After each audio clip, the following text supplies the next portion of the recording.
All right, what's going on, guys? It's Creator Imran here. Sorry about the delay. There were some technical difficulties in the background. I kept trying to adjust stuff and taking things off the screen, but we are both here. This is the Backlash Fallout from their first ever co-branded pay-per-view, as they like to dub it. Even though, if I'm not mistaken, there's been always 4 years that were co-branded, but whatever. Well, let's not forget the Greatest Royal Rumble, which was just a week ago. Yep. So that was something else too. And we need, sadly, I at a last minute I had to do something behind the scenes, which is why we couldn't do the podcast last Saturday. So I guess we could briefly touch up on that. I mean, there was only one major thing that happened that hasn't changed in the past week, which was we got new Raw Tag Team Champions, which was Bray Wyatt and Matt Hardy. So there was that. Otherwise, the rest of the show, it did not matter. Well, I hate to keep bringing it up. Titus O'Neil. Oh, well, yeah, that. But that was funny, but that was something actually hilarious. Yeah, I mean, Corey Graves was fucking corpsing over there. Like... Well, the report was, this was the one opportunity, this was the one time where this man didn't mind it because it was that funny to him. Yes. And he actually put the footage on their replay monitor for them to keep and it's doing. Like, why was he keep doing that? It was so weird of him to keep doing that. Hold on, let me adjust my volume. Can you guys hear me now? Yeah, there you go. I can hear myself much better. Okay. Just had to adjust that. I just noticed my volume was low on the YouTube stream. Oh, okay. I haven't even pulled it up because I'm afraid what might happen. Can I not hear my... Hold on. I'm sorry, Ron. I knew there was something wrong. Let me hear myself on the... Okay.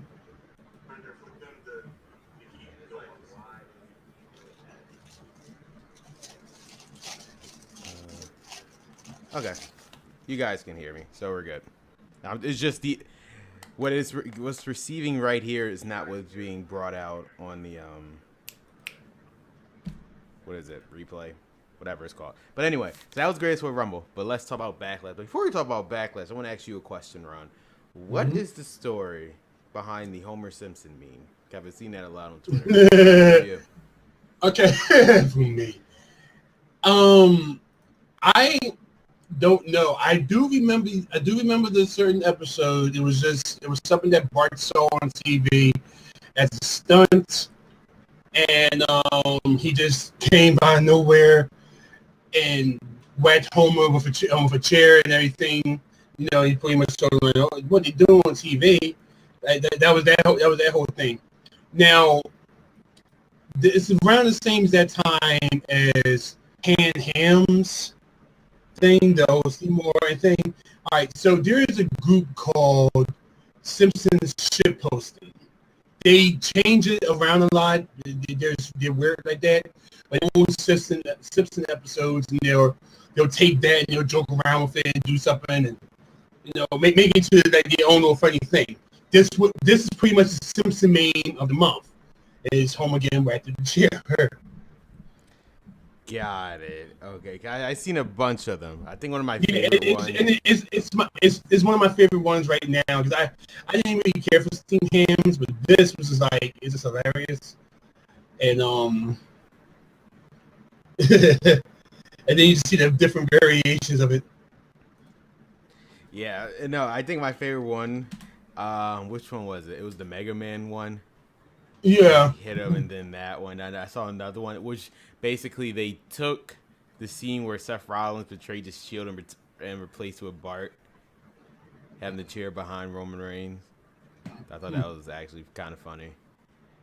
But the one I liked the most was the one I posted yesterday of This Is America. So what is that song? I might be the only person who has heard of that song yet. What is that about? Oh, wow. Okay. Yeah, you need to actually watch that video. It's not that I don't want to listen to it. That's not in my life. To watch the video. Well, no, it's not in my life. Yeah. It's not in my thing either. I mainly listen to heavy metal and stuff like that. But this song is pretty much, it's Charles Gambino, also known as Donald Glover, and he's pretty much going off saying, well, this is what America is right now. And there's a hidden message. I don't want to give it away. I want you to watch it. The best thing I would tell you is that look at the background on things and everything, because all it is just, there's a message to it. It's telling you, like, what's going on. Like, this is America right now. Got it. There's some obvious ones, but then, like, there's some, like, hidden messages, and, people already broke them down. It's on YouTube. You can look it up and see what the hidden messages stuff is. But, yeah, it's a lot of hidden messages in that. Alrighty, then. I guess there's something to look forward to after this podcast. All right. So, Backlash. Now, before we even go over the matches, I know the main thing people are saying that this pay-per-view sucked, apparently. With the exception of the main event, I thought the rest of the show in general was kind of solid besides the main event. I feel like here's the thing. The way I would describe this pay-per-view is that up until the main event, I thought the show was fine. The main reason why people complained was because the WWE Championship match didn't go as people thought it was. But I actually thought that was a brilliant idea they did, which would lead into their Money in the Bank match. But maybe I'm just the only one thinking that. You probably are. Okay. I think that I thought it was lackluster. I mean, yes, there was other ways of going about that ending, but I feel like to protect Nakamura, it wasn't. It's thing they could have done. It's not really that either. Okay, so my problems with it, right? So you start off with like probably a contender for match of the year with Miz and Seth Rollins, because that was just like one of the best matches ever. Like Seth Rollins, I cannot put over the Miz any more than you already can. The Miz is just one of the greats, but Seth Rollins is just he's on another level. He really is on another level of things, and that match was one of the best matches of the night. It's a shame that when you think about it, he is literally their go-to guy, but they're continuing to push Roman for whatever reason. They literally have two people on that roster fans would get behind under any circumstance, which is Seth Rollins and Braun Strowman, and they will continue to push Roman Reigns. And the thing is that, like I said, that match was just like pure amazing. Everything else afterwards, in my opinion, went down. Well, I guess let's break it down. First off, the pre-show. I missed the pre-show, not on purpose. I was just picking up food for my family for the show. I heard it was somewhat decent. It was a decent match. That was a decent match too. Who was it? Raya and Bailey. Raya versus Bailey, yeah. Yeah, I heard that was a decent match. I just didn't see it. So, at least Ryder won. Did Sasha Banks come out at all? No. All right, but I remember the backstage. Yeah, I did see the backstage promo. So okay. And the thing is with that is, I mean, yeah, Bailey had her little missteps. She seems to botch here and there, but even though everybody botches. But she still put on a very good match. And it does continue the storyline of Sasha and Bailey, which sooner or later they're going to make up. So.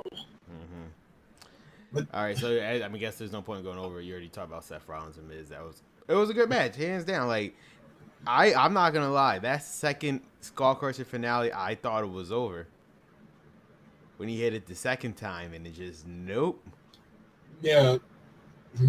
Seth Rollins. I mean, in the back of my head, I knew there was no way in hell Miz could win because he was a SmackDown superstar now. How are they gonna explain the Intercontinental title switch? There would have been no way. I mean, with the whole thing of the second Skull Crusher finale, it was pretty much puts you in that mind zone of, holy shit, they might actually do this. They might actually. Yeah, that's why I was like, there's no fucking way.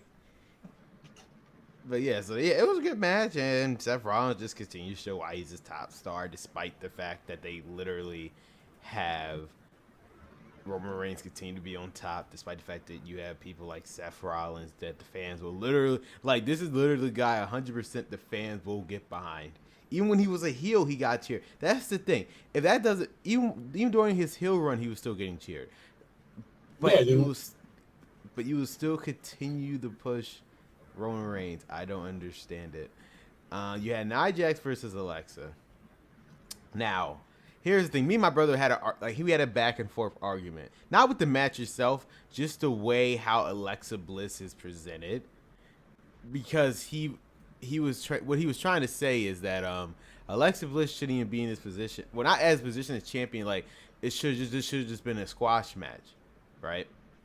Between Nia and Alexa. And my argument with that, I was like, realistically speaking, if Nia Jax should be a squash match with Alexa Bliss, it's just the past year, Alexa Bliss was billed as dominant champion. How would she look now? She's being squashed by Nia, who for literally the entire year was never around the title. Point, but that's what I'm saying. It was like it will just kill Alexa Bliss's character. Yeah, but at the same time, let's be completely honest here. Nia's a big girl. Oh yeah, I know. Realistically, this should have been like a 2-minute match, and I completely agree. But hey, this is how y'all book it. And Alexa Bliss is not booked as a credible professional wrestler. She just booked as this methodical person who knows how to get herself out of the situation, and that's exactly how this match went. We knew this was going to be an actual wrestling match. We were just going to see how long Alexa Bliss can last against Nia. And look, same thing with WrestleMania. And look, once again, there was a bunch of moments where you actually thought that she might actually do it, especially the part when Nia fell off the down off the thing. I'm just like, oh shit, that was kind of hard. It was like I'm thinking, mate, that looked like it hurt. It really looked like it hurt. Alexa Bliss wasn't trying to wrestle Nia because obviously there's no realistic way she can. She just tried to outmaneuver her in every way possible. So I understood what Davey was trying to do, but yeah, I mean, I do see the argument where it's like it should have just been a squash match. Fair point, but then if it was gonna be a squash match, why even air it on TV? Why not just air it on a regular Raw episode then? It's the same as that thing you said a little later. I mean, like earlier when you were talking about protecting people. Mm-hmm. It's not necessarily protecting Alexa Bliss, but it's kind of putting her as she can fight. Yeah, she can fight. Yeah, even if it's bigger people. Yeah, she just uses her brain. Yeah, she uses her brain in those types of situations. So I yes. get. Yeah, I guess that was the best way to put it. But I get what they were trying to do. But yes, I mean, clearly the crowd wasn't buying the whole Alexa Bliss can actually beat Nia Jax, and I get it. Due to her size, you can't really buy it. But and then Jeff the whole thing of the finisher was actually pretty good. Oh yeah, I liked it. But yeah. Now before I go any further, I just want to point out now, in general, well, before we go any further, how do you feel about these co-branded pay-per-views? Do you think this was the right step to do, or did you prefer the brand exclusive pay-per-views? Not okay. Actually, this is probably the worst. Backlash is the worst example, but just in general. In general, so dual branded pay-per-views are the way to go, or should each brand have their own respective pay-per-views? Dual brand, I feel like that I'm better off with dual branded. They just need to do the right better, because in my point of view, last year, 2017, I legit got burnt out of pay-per-views. What? And I get no, and I was trying to explain to people, if they would just go back to their original format back in like 2004 and 5 and 6, where it was literally 1 month pay-per-views. Yeah, if it was like that, Raw, 1 month was SmackDown, 1 month was dual branded, everything would be fine, right? Yeah, and then the thing is, when they did the split again, all right, that's what I thought they were going to do. That's what I thought they were going to do too. Like 1 month, like SmackDown would get Backlash, then the next month would be Clash of Champions, and then the next month would be whatever. Each of them would get 1 month, and then the dual branders are the dual branders. Yeah, but the fact that they went on and did, 2 of them. We have this and this week, but then 2 weeks later we have this pay-per-view, and then I mean, And then 2 weeks after that, we got this pay-per-view. But don't forget, 2 weeks later, we have this. Oh, and then don't forget our dual branded pay-per-view is this. And it's like, oh my fucking God. no. In their defense, I think on paper this sounded like a good idea because the whole point of the brand split is that anything that Raw does, SmackDown has nothing to do with. So in sense, when Raw has a pay-per-view, when even though 2 weeks later SmackDown have a pay-per-view, and realistically it was a 4 to 5 week gap from when SmackDown had their other pay-per-view that SmackDown have in this pay-per-view. So I get like I guess what they were trying to do with that is there's like a 5 week. Okay, I guess best example. Let me just actually. Why am I not pulling this up? You know, I have it right in front of me. I guess the best example would be this. You said 2017, right? Mm-hmm. Let's pull up the 2017 pay-per-view, which I have right in front of me. Don't ask why I had it right in front of me. I just had it right in front of me. All right, 2017. The best example is after WrestleMania. Okay, so Payback, which was like 3 weeks after WrestleMania. That was a Raw pay-per-view, right? Yes. SmackDown didn't get a pay-per-view until May 21st, which was Backlash. At that point, that's like 7 weeks, correct? Okay. Whether literally 2 weeks after that was a Raw pay-per-view, Extreme Rules, but you forget Raw didn't have a pay-per-view for 6 weeks at that point. But but to a fan, it just seems like it's just pay-per-view after pay-per-view. But I think what they were trying to show is that it has been 6 weeks since Raw had a pay-per-view, so it was like it was a long. It's hard to make it seem like it was a long gap if they're advertising like, both pay-per-views on both shows, despite the fact that one has nothing to do with the other. Look, it legit felt like it was a long, like there is and you see, I think I told you this before. The thing on Twitter that I follow is called Vince McMahon Googling. It's a stupid Twitter, you know. It's not as, of course, it's not Vince McMahon actually Googling anything. It's just what he Googles, yeah. Yeah.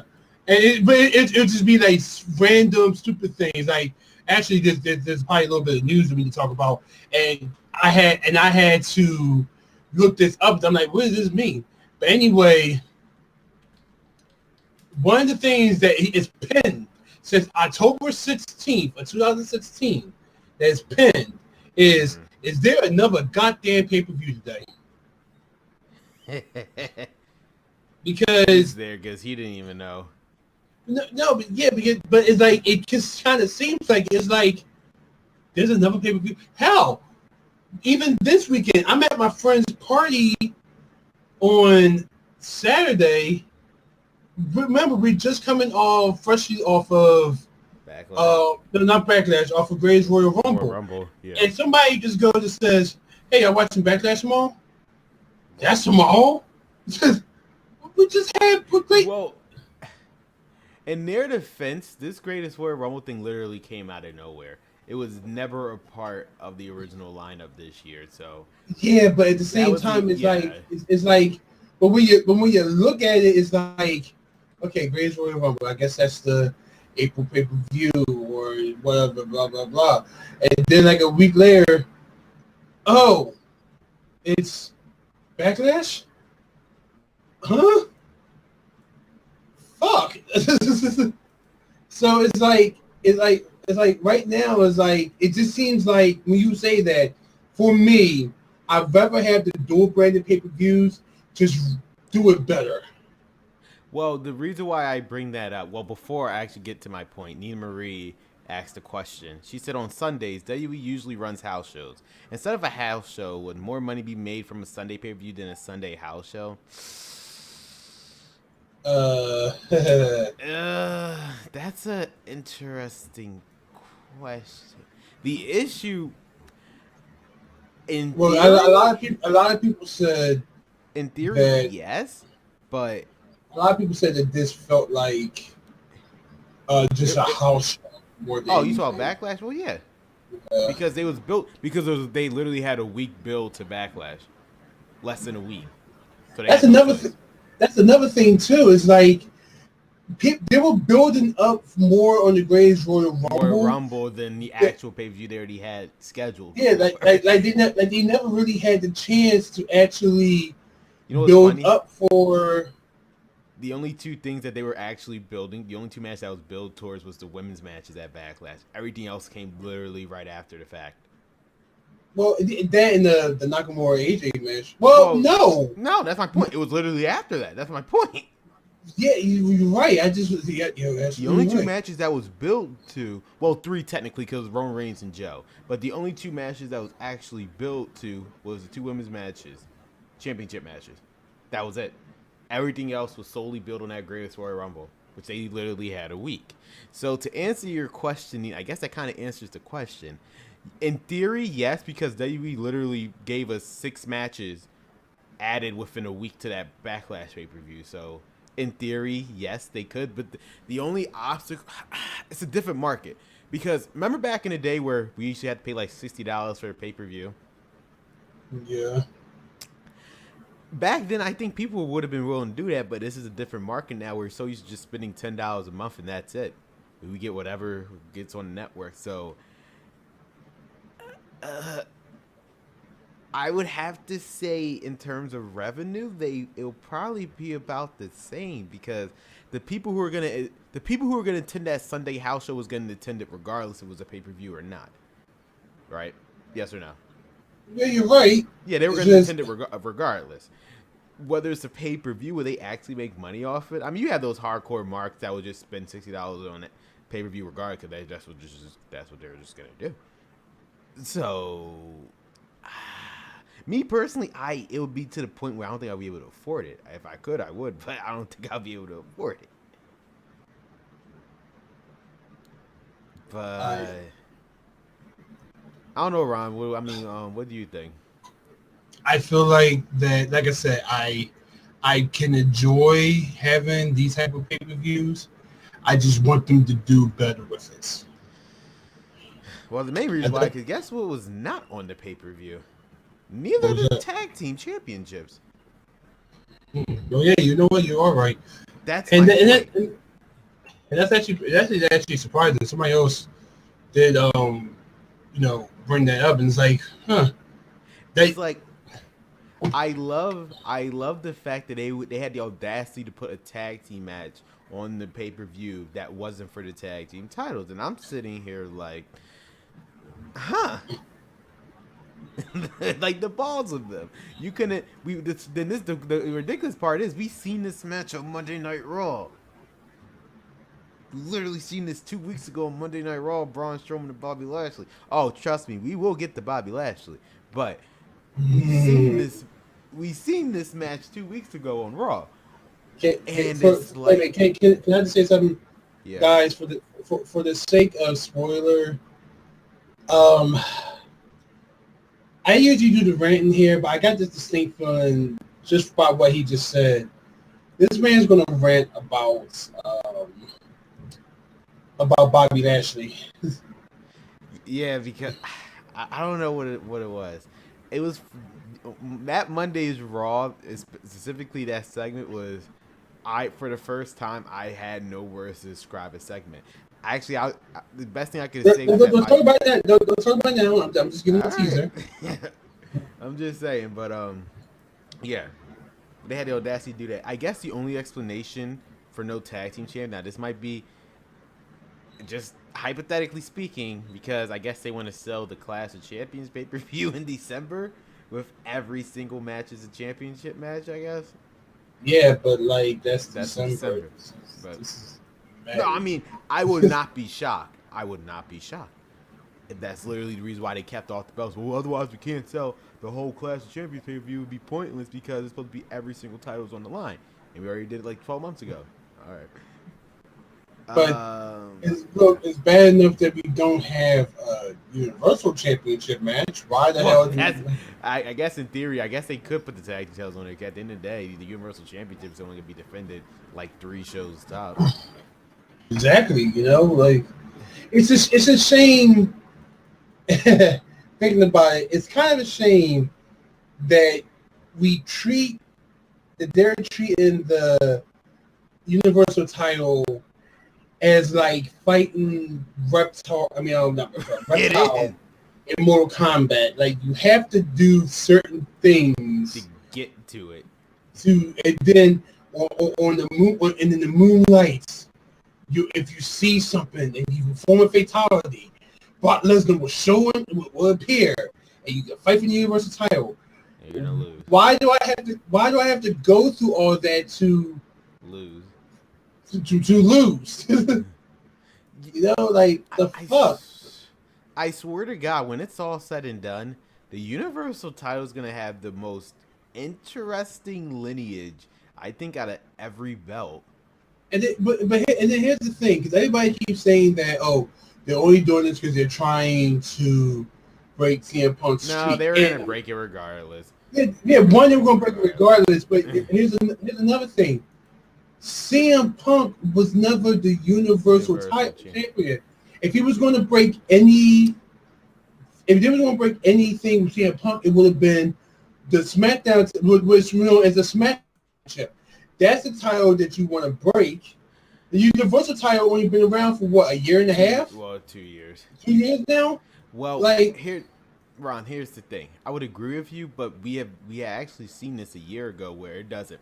As long as you say they broke the record, they broke the record. Remember, the New Day surpassed Demolition, the longest reigning tag team champions, despite the fact that the New Day's title, the titles that they were holding, are actually the SmackDown tag team titles back all the way in 2003.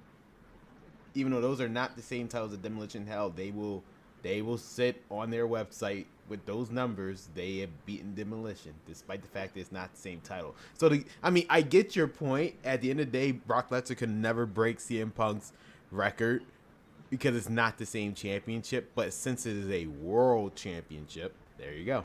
Even the world is the Universal. Well, there you go. It's better than the world, so it makes it even better. It's bigger than all time and space.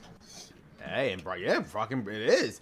They're treating it it's better. It's so much good that literally the WWE title came in main event the show anymore, despite the fact that it was on the show. And I think that's the main reason why fans shitted on it the most. How dare they? How dare they not have the WWE title in the main event, but have Roman Reigns in a singles match? And they give him the. Okay, so let's talk about this for a minute. As we try to get back into Backlash, let's talk about this. Did you know that the actual during the actual pay-per-view, someone had actually took a picture and uploaded the actual pretty much set list to all of the matches. Yeah, I saw it. And my brother couldn't believe it. He was like, "No, that's bullshit. There's no way Nakamura, not only is not main evented, but it's third to last." So let's talk about that. All right. So wait, before we get to that, let's just get to the. Well, we was Jeff Hardy and Randy Orton. It was a match. It was okay, not. It wasn't the best of their matches. Exactly how you thought a Randy Orton match would have been with Jeff Hardy. I think that's the best way to. Yeah, but I mean, slower. their Royal Rumble match a decade ago was much more better, in my personal opinion. Like I said, personally remember that. It's slower. Well, they're 10 years older, so yeah, that's why. So like I said, it's exactly. I guess the best way to describe it is just exactly how 10 years later Jeff Hardy and Randy Orton match would go. Yeah. Daniel Bryan and Big Cass. Now, you want to watch this match? I'm not gonna lie. I actually expected Big Cass to win because they were just trolls. I actually expected him to win. Well, here's the thing. Did you hear what's going on with Big Cass? Apparently. The fact that he's actually sort of in trouble. Yeah, because of the incident with the little guy. So I feel like that because I actually Maybe felt that like was part of it. Yeah, I mean, they told him, go ahead and attack Daniel Bryan after the match, blah blah blah. But you're gonna lose this match, and you're gonna lose this match, and because the match was like what 6-7 minutes. It was 7 minutes, which is like you would think for Daniel Bryan's first singles match on pay-per-view would be a lot longer than that, but hey. Yeah, it was weird. It was a weird match.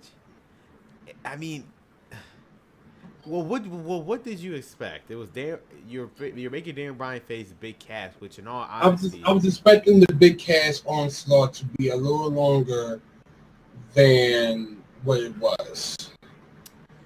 the thing is, Like, you're I'm good. no, go ahead, go ahead. I like I said, I expected it to be a little longer than what it was. The thing, the thing is, what they tried to do in this match is the same thing that happened with Braun Strowman and Brock Lesnar. You're trying to make they were trying to make Braun Strowman a wrestler, and he's not a wrestler. He's just a monster, and that's the same thing how they should book Big Cass. They're trying to book Big Cass as a wrestler, and that's the reason why they made. You can't make someone wrestle who doesn't know how to fucking wrestle a match. Big Cass up until a year ago, and mind you, he was injured for most of the year. He was only wrestling single matches like 2 months before he got injured. It was just tag teams. And it was against somebody who's not necessarily the best wrestler. Big Show and Enzo. So no, I was just talking about Enzo. Yeah, Big Show is one thing, but at least Big Show's a veteran. Enzo is like literally started the same amount of time as Big Cat. So what did they expect? And now he's supposed to face literally a 13-year veteran. What did they think was gonna happen? Well, probably longer than that. But yeah.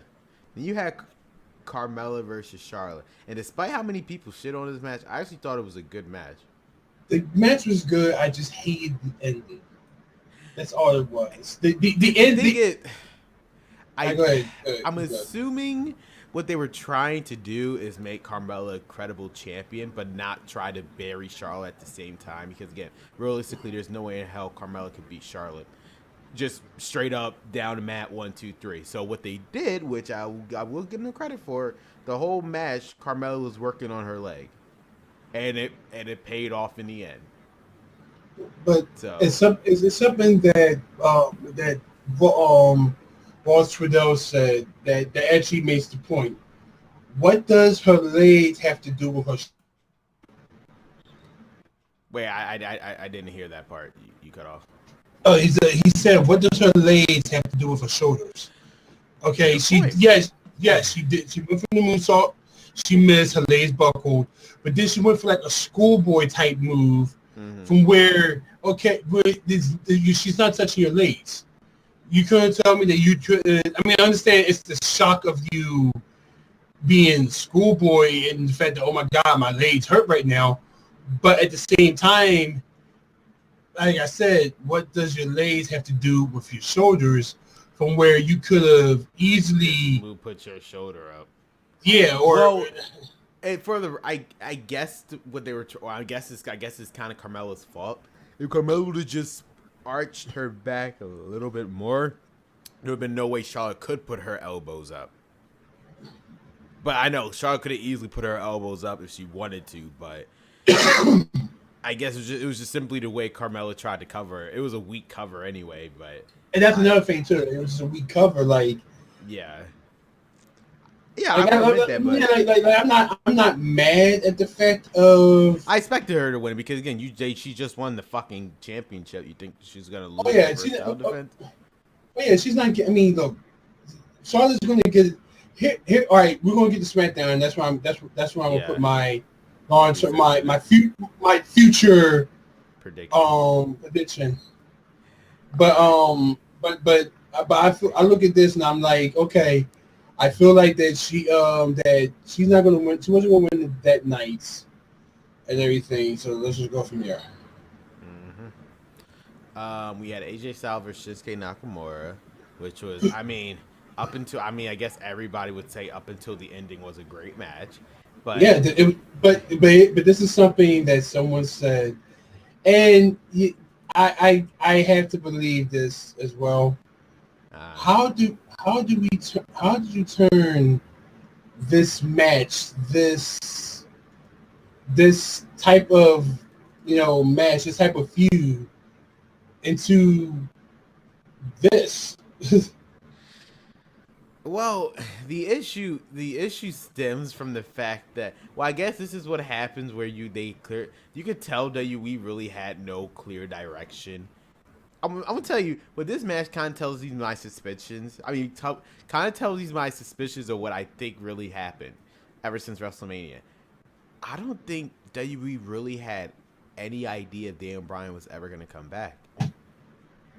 I don't think I don't think WWE had no idea Dan Bryan's gonna come back. The reason why I bring up Dan Bryan in the situation, if Dan Bryan would have never came back, I think Nakamura would have won the world title by now. But now, since Daniel Bryan's back, they're now focused on Daniel Bryan building up his character. But now they're like, well, fuck. If we want Daniel... Listen, you still could have let Nakamura win the match. Here's the thing. They turned Nakamura heel. If AJ would have lost, it would have been like, it would have been so... How stupid this would have been if AJ... No, I get the reason why they did this. If Nakamura would have won, which probably like would have been helpful of a low blow, how stupid would AJ been? He's been doing this 2 weeks to you. You didn't think in a no disqualification match that's not what he was going to do? So it's like, if he would have lost because of a low blow, it would have made AJ Styles look so stupid. So actually, I remember reading somebody saying it was like, well, maybe he had a cup on him, but they told him to take it off. I can see but the reason why here's the thing. The reason why they did what they did, because I saw this going 2 ways. If Nakamura wouldn't have won the title, he was just gonna drop it at Money in the Bank anyway. Cause I don't see AJ Styles being on the main event scene no time soon. So what they did, they extended this for another month. This way, Nakamura is still in the main event. Because they did it in a way where Nakamura justifiably has another rematch for this title because he never lost the match. And that's exactly what they did. Had Nakamura won, he was going to drop it anyway in Money in the Bank. Yeah, but just to put it down on your name as well, like I actually owned the belt for a while, you know. I mean, true, but it's like, think about it. All Nakamura would have been was just been a transitional champion. Do you really want Nakamura? I mean, would people really been satisfied Nakamura on the title for 3 weeks? I don't think they would have. So, I'm not saying now. What I'm not saying is maybe Nakamura might win that Money in the Bank. Who knows? We don't even know the match. People saying it's a last man standing match, which literally makes no fucking sense to me. Because based on this match, neither man can get up count of 10. I think the most reasonable match they can do is a ladder match. I think that's literally the most sense. And it makes sense because if you guys remember, a year ago, that was the first time AJ Styles and Nakamura had an interaction with each other in the ring. Was at the Money in the Bank pay-per-view. So I think going full circle, it should be in a ladder match where literally there can't be none of this low blow shit. Neither man can get up. Literally, the only way this match will stop, because there's no pinfalls, no submission, you have to get the belt. I think that seems rational enough in this sense. I guess. I just hated that ending. That's all. Let me ask you a question. If this was the main event and that ending happened, would you have been more happy about that main event or not? I would have been more pissed off. There you go. And that's what I was trying to explain to my brother. I get that it should have been the main event, but you would have got this ending regardless because I'm pretty sure WWE knew in the back of their heads they weren't going to win the title at this pay-per-view, and they knew they weren't. So that's why they the main event. I can see you trying to play devil's advocate, and I do understand it, but it's like I feel like no matter what, I was going to hate the ending anyway because most people hate like shenanigan when it comes to a championship match. Most people want to see a decisive winner.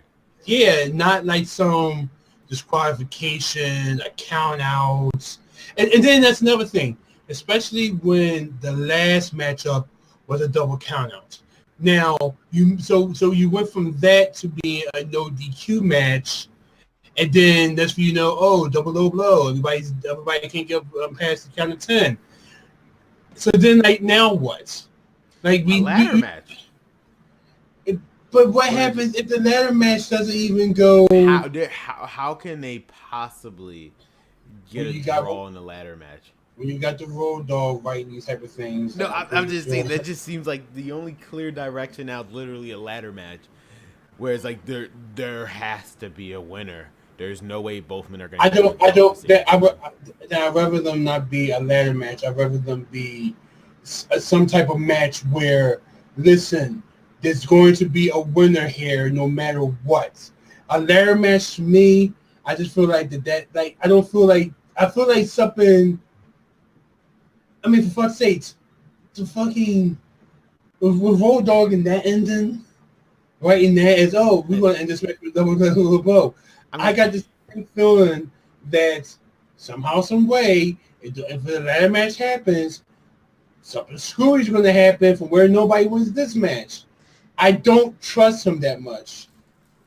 And you have every right to say that. I mean, the only other match I can think of is an I Quit match, but Nah, I I can see it being an I Quit match. That's the thing. You're gonna make it either AJ Styles or Nakamura say I quit. That's the thing.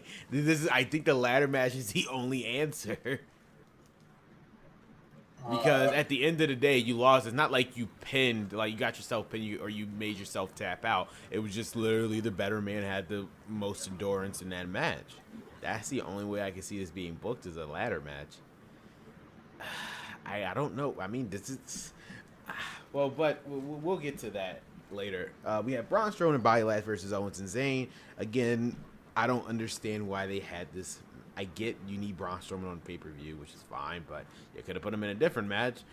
Because we already seen this match, and it was the same result. Both Braun Strowman and Bobby Lashley won. The only thing this really did was just, I guess, starting the story of possibly Owens and Zayn breaking up, and they continue that story on Smackdown. I mean, on Raw.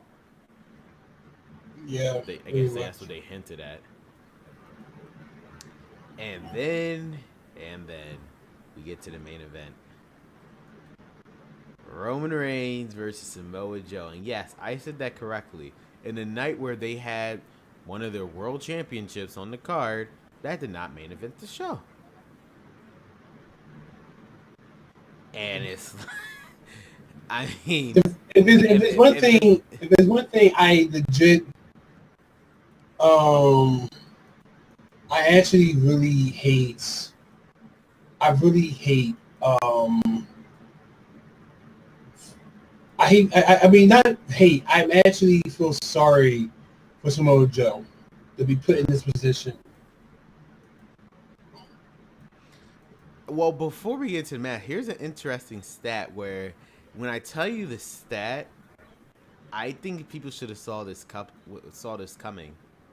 Ever since the brand split, with the exception of the SmackDown exclusive pay-per-view and the Greatest Royal Rumble that we just saw, every other either Raw or dual branded pay-per-views from 2016 to WrestleMania 34 was main evented by either Roman Reigns, Brock Lesnar, or both. So there you go. Because every dual branded pay-per-view was either main evented with either Roman Reigns, Brock Lesnar, or both. And since it's a dual branded pay-per-view, this is exactly what happened. Roman Reigns is going to main event it, and this is what happens. I mean, the match, it was what it was. I tried watching the match muted because I was just curious. It's a decent match muted. I didn't finish it. I mean, what were people expecting? They knew they were going to shit on Roman, but to the point where people started walking out, I don't think Vince McMahon was even expecting that. Apparently, the word is this is an eye opener. No, it's not. It's not. Here's the thing. That was the word from someone that was like yeah, no, I did read that. Here's the thing, and it was clearly evident on Monday Night Raw that nothing's going to change because here's the thing. Here's the thing with Vince McMahon comes to Roman Reigns. You pay to see him unless one day the Raws viewership or ratings go down where SmackDowns are higher, which is because of Roman Reigns, or if every time Roman Reigns come out, people start walking out, which y'all won't because y'all pay like $200 for those tickets. All Vince McMahon want out of you guys is just a reaction to Roman Reigns. I think at this point in the game, whether you cheer him or boo him, as long as you're giving this guy a reaction, he knows he's money. Here's another thing I'd like to point out too. I feel like the other reason why, I mean, look, people gonna walk out on Roman Reigns because fuck him. But here's another thing that I feel like they walked out on the whole thing was, I feel like they wasn't. And this is something too. I had to look at the clock on this. I know that might be 11:30. Yeah, that went late. Most people are probably sitting here thinking that, okay, we're going to end at 11 o'clock. You also got to remember, it's the school nights. People have to go to school the next day. I mean, you got kids there. People got to go to work the next day. Like, all right, well, I'm going to spend my time at my nice little Sunday at Backlash at about 11. Some people probably leave earlier than that, so they won't try to catch traffic. Like after this is done, then I'll go ahead and leave my thing. The effect of dual branded pay-per-views every month, because it maybe not do that. Maybe time your matches better from where we don't have to go past to 11:30. I just usually. The pay-per-view, with the exception of the big four, they usually only have 6 or 7 matches on here. This pay-per-view had 9 matches on there. 9. For a 3-hour usual pay-per-view. What do you think was going to happen? Also, and as much as I hate to do it like this, maybe not have a segment like Elias. The Elias thing. It's good. I don't think, because I'm looking at the match.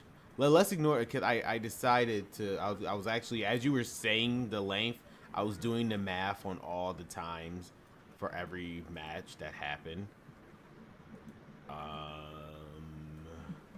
No. Well, I guess you can talk about the live segment because we actually glanced over that. Yeah, I mean, I didn't even watch it. I went to go eat dinner, but it's like maybe not, because apparently that segment, it was like 15 minutes. Yeah, it was pretty long. Maybe not have that segment. Listen, I understand that Elias is it's gold right now, so. But if he's not going to be actually wrestling, maybe not have him there, you know. Now I just did the math. If you don't count promos or entrances, the total match time in all that, I rounded it. The total match time in all the matches, including the pre-show, was 115 minutes. So almost 2 hours of wrestling was presented. And again, since you don't count the entrances or promos that they do, there you go. There's almost 2 hours of just wrestling alone in that pay-per-view. And that's what it was. It was 9 matches. They had no choice but to go. They were gonna go overtime, regardless of regardless of that live segment. They were gonna at least go overtime by 15 minutes anyway. So it was just evident, because they had to fit everybody in. They had to fit all. Now what they, I think this was a learning. I mean, this was a learning curve for them. I will admit, this is the first time they've done this in like years, where it wasn't a 4-hour spectacular or a 4-hour special pay-per-view, and it wasn't Big Four. So now I guess they know come Money in Bank, which should be interesting. I guess they will know how to book these. They will know how to book these dual branded pay-per-views. I hope so, because. Now, let me ask you a question. Due to what we just saw here, and now we know Brock Lesnar is not going to be at Money in the Bank, you think the main event's going to be the Money in the Bank ladder match, or Roman Reigns versus Mahal? Oh, Jesus Christ! Hey, but you're saying it better be. We had a pay-per-view where the WWE title was on the line, and it wasn't even the main event. Ignore the ending. Kayfabe-wise, ignore the ending. The WWE Championship should have been the main event, and if Roman Reigns main evented over that, Listen, I can't. What makes you think he's not I gonna can't. main event? Look. It's not even. It's not that. It's the fact of holy shit. I can't believe it. That I heard the rumor. All right, let's just talk about Raw.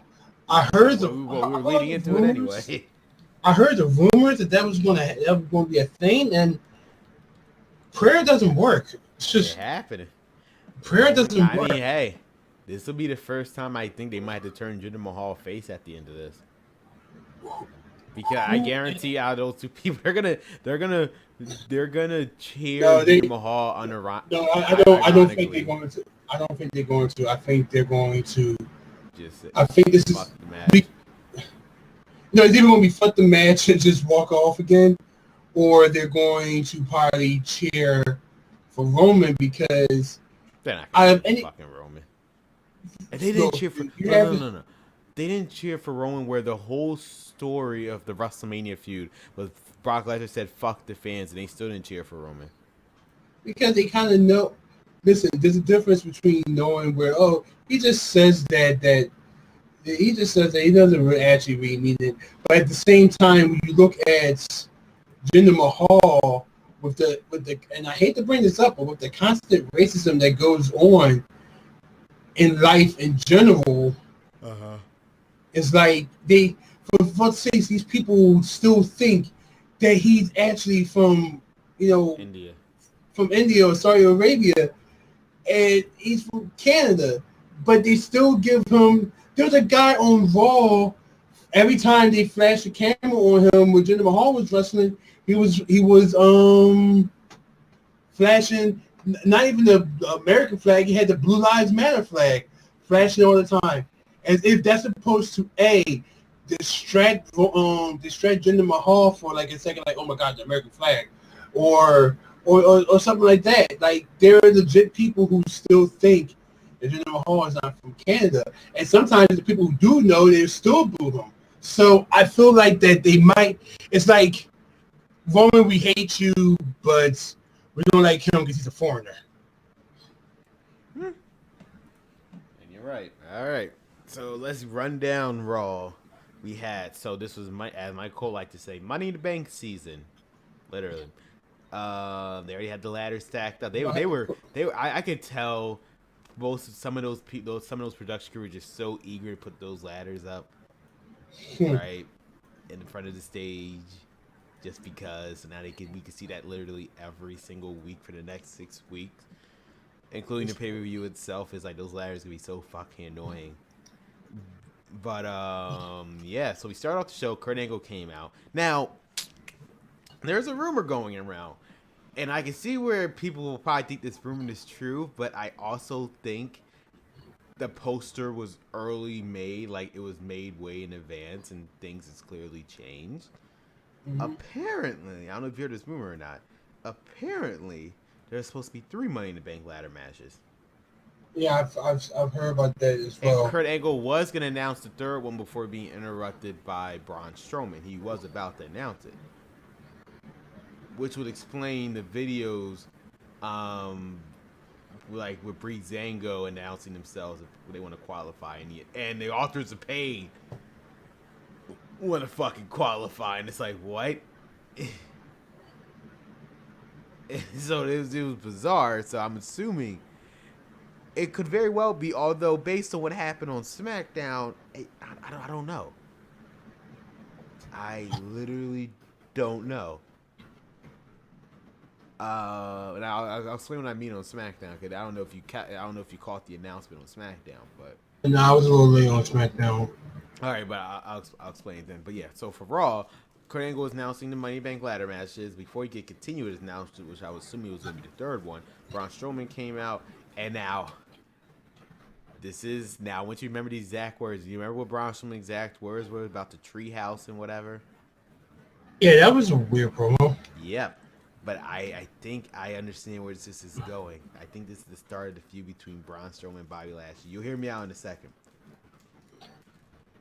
You'll see where I'm going with this in a second. But yeah. So trust me, I feel like that was going to happen eventually anyway.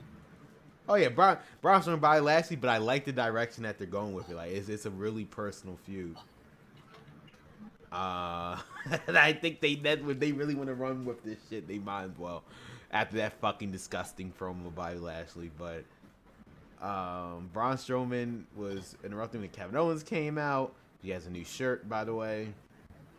He was saying how, again, the stuff that Braun Strowman was doing, he shouldn't even be allowed to qualify for Money in the Bank. It should be him.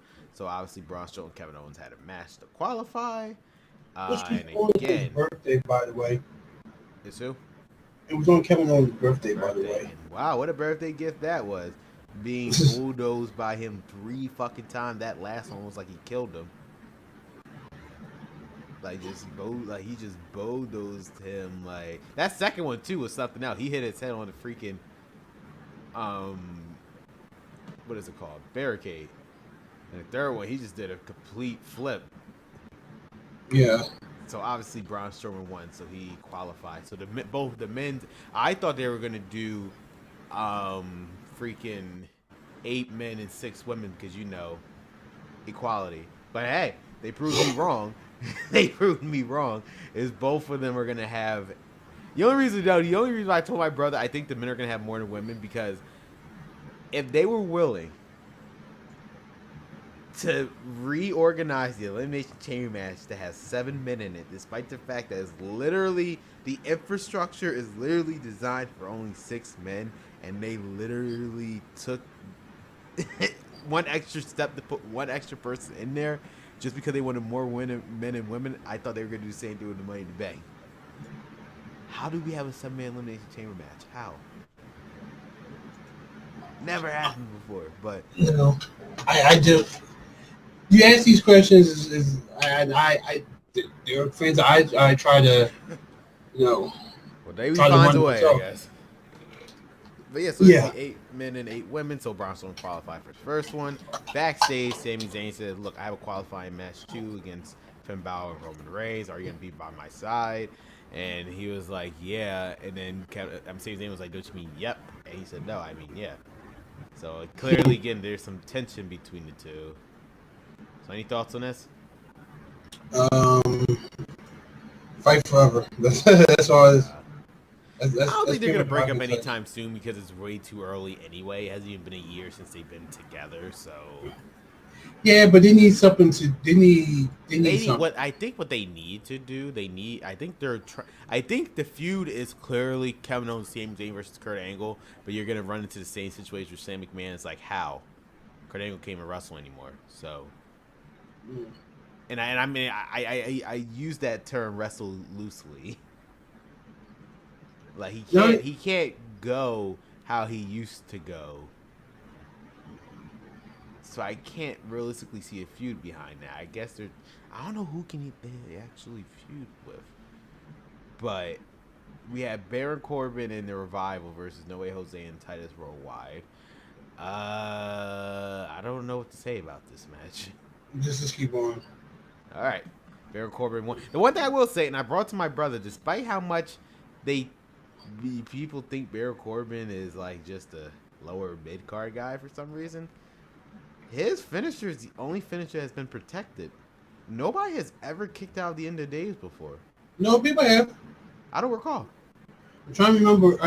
I've seen it happen. Maybe at a live event, but on TV, I have never seen anybody. I want to say Cena. I want to say Cena did. I don't think he did. I don't think he ever had the chance to put it on him. And I want to say I've seen it. Match. I want to say that it has happened before. I just can't. I'll look it up. I guess I'll look it up after this. But I truly don't think nobody has ever kicked out of the end of days. But maybe that's just me. We had Ember Moon versus Sasha Banks Ruby Riott to qualify for the Women's Money in the Bank ladder match. It was a good match. I can't really say anything bad about it. It was actually pretty decent. I already knew with this lineup. I assumed that Ember Moon was gonna qualify. Cause I think WWE's logic is we want to see the Eclipse off the top of the ladder. Oh, Jesus Christ! That's what maybe they. not maybe on the top of the ladder. Maybe no, I meant like they want Ember Moon to jump off the ladder. No, maybe on the middle. Like hell no. Ooh, No, no, no, they're no, gonna no. make her do it on top. Oh, Jesus Christ, I hope not, because No, their logic is you guys want equality, right? no, no, no. Listen, there's a difference between being equality and being fucking safe. And this goes on both ends, because here's the thing: that move is both dangerous for both her And the and opponent, I and know. the opponent. And So anything. imagine the momentum or acceleration that stunner is going to hit the person if she does it off the ladder. I can imagine. So I don't know. But here we go, Ron. Are you ready for this? This is what this podcast was for today. I should retitle this the Bobby Lashley interview. So for some reason, a month in, they thought to themselves, you know what? We should probably tell these new people what Bobby Lashley's about. I mean, on paper, that sounds like that makes sense. I mean, you guys are a month late, but that makes sense. These newer people don't know who Bobby Lashley is. So that video pack they did in the beginning was fine. I mean, like, they showed his wrestling background and how he got injured during like a bank robbery. That stuff was fine. I thought it was actually a well put together video package. But then the interview happened,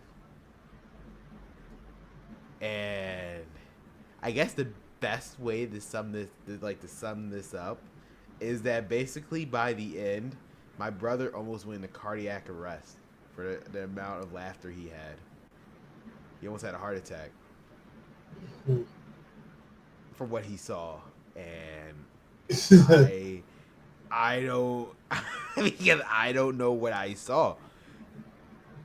So well first, Ron, what were your thoughts on this interview? I didn't. Once again, it was one of those things where I didn't even watch it. I was downstairs. Why did you watch it? It was one of those things that you had to watch in person live. But the thing is that I came back upstairs because when I watch with I watch on the Discord, a little program Discord, and I watch with friends. So I quickly like, look, I'm going downstairs real quick to get something to eat. Whatever, I'll be back up. So went back upstairs. And I came into the middle of this. I'm like, the hell is this? Like, and my friend was like, they're doing something about him. We really don't care about. And I'm like, oh, and so I came in at I guess 2 minutes left on said interview, but I can just tell. I'm like, I know, knowing Bobby Lashley's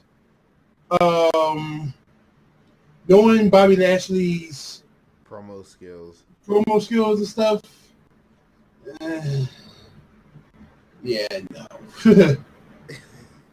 The ending part literally had me in tears, where he stopped because after the train wreck of the interview that I saw, I thought when he was about to stop and ready before they ended, I thought he was actually about to talk about something serious about why he actually came back. Not the past 10 minutes of him talking about his sisters. No, I thought he was actually going to stop her and say, like, I talked about my family, but I'm going to talk about the real reason why I came back. I was like, okay, now we're going to get some progression here. No, that is not what we got. What we got I feel like that was this. No, go ahead. I had this feeling that was probably part one of the interview. Part one? There's more. Well, I got this. I just have a feeling that this might be part one. Like knowing them, that should main event. That should headline the show next Monday. I'll be very disappointed that doesn't headline the show next Monday. Like what you just said about the reason why he came back. I feel like because he never got into that, right? Of course not. It was too busy. So I feel like that next Monday. I won't be surprised if next Monday was the continuation of this interview from when it goes. So why did you come back to the WWE? And then it's gonna be something like that. And if that does happen, then I don't know, but I'm just saying. If that does happen, I have to ask the creative. Was this like a bet?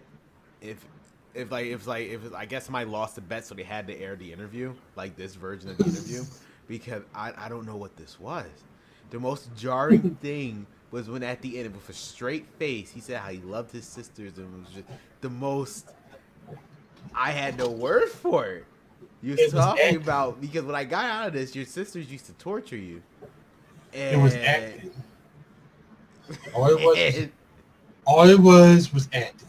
So I don't know what it was. Now the reason why I bring up his sisters because now they could dig themselves out of this grave. What they could do next week, he tried to call his sisters, but then he didn't realize like they're missing, right? Because what happened was one day they're like back all the way back. He didn't realize he's been so out of touch. Cause remember what they said? He's been hiatus from wrestling for almost like 12 years. And what I learned from WWE and Roma wrestling, that's actually like time doesn't fucking matter. So the point is, he's been going for wrestling, so he hasn't contacted his sister because when you're going from wrestling, you do absolutely nothing, and I mean absolutely nothing. Take Sting for example. He disappeared for a decade, right after WCW closed down. Nobody knows where the hell he was unless you flip on the Spike channel on Thursdays. Nobody knew where the hell he was. So he can get a call from like these people and say, "Dude, your sister's been dead for like 12 years." It's like, what happened? And it's like one day they decided to build a treehouse, and this deranged man decided to push it down one day after it was done building, and that's how he started the Braun Strowman and Bobby Lashley feud. Huh? all right. For Huh? for WWE logic, that's a little too much. Hey, whatever the hell this promo was, I think this will make up for it. Use this story and Braun Strowman pushed the tree down. I mean, if you're worried about them killing people, let me remind you how Roman Reigns literally presented attempted murder on pay-per-view, and there was no repercussions. Mm. I So listen. It for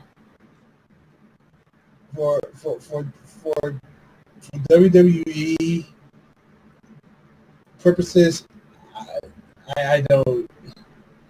That it's too complicated for them to come they up can with. make it work. You know, They can make it work. you know how They can make convoluted it the work. Undertaker and Kane storyline is. Yeah, but do we even have those writers anymore? No, but Exactly. Like if this was early 2000s, then that storyline that you just said would actually wouldn't be far fetched. I mean, we're talking about Katie Vick. Which, by the way, can we just talk about the fact that May 19th is coming up, and apparently Kane has some sort of yeah, I think he has some sort of thing. Um, he has something coming up with him being the mayor, and it's on May 19th. And I'm like, are you sure? Like, it'd be kind of funny if he actually bans that day. My first order of business. My first order of business is banning May 19th forever happening. You know what I find the most hilarious thing about Kane's election? I'm surprised there was not that one guy who, and he probably could have got away with it, but I'm surprised it was that one guy who he was running against, like during like a debate or something. He didn't bring back. But what about that time you killed that woman? And he's like, what? And then he pulls up the WWE storyline. Like, there's actual video proof of him admitting to it. I feel like if they would have done that, they probably would have lost all credibility. I was like, bro, no, he would have had my vote. I was like, it's still real to him. It's clearly still real to him. The dude was like, you do know that was a storyline that I'm also an actor. It was still real to him. That would have been amazing. I would have said, bro, no, he would have had my vote. I'm sorry. If I lived in there, he would have had, that guy would have had my vote just off of that alone.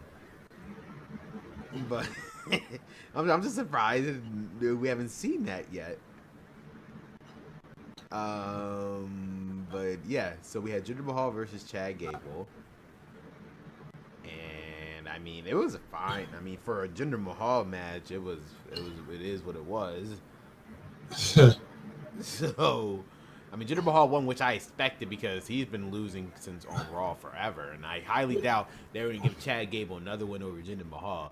So it was as expected. The most jarring thing is after the match when Sunil Singh was trying to hit Chad Gable. We pushed him. Jinder Mahal just beat him up.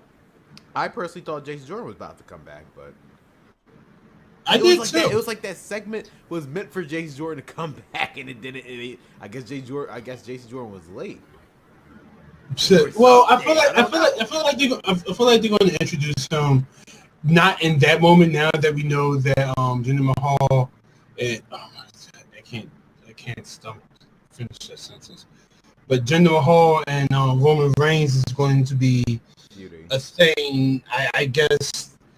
I guess if Chad Gable gets into another one of those situations, then I guess.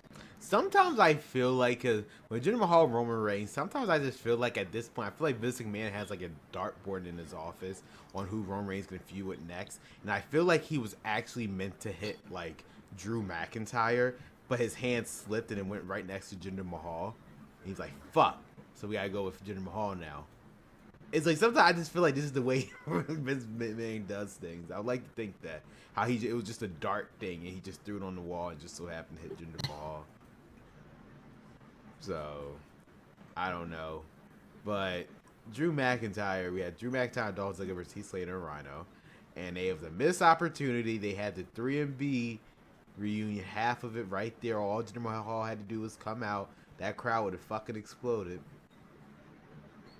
But they I don't think. No. I don't think the crowd would have exploded if he would have came back. Mahal would have came out.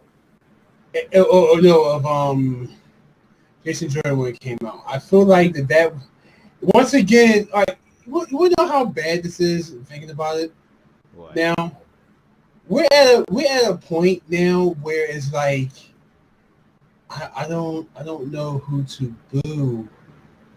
It's hard to boo. It's sad. It's the situation I said earlier. It's okay. So this feud that's coming up between Roman Reigns and Jinder Mahal is literally rooting for the cramp versus gonorrhea.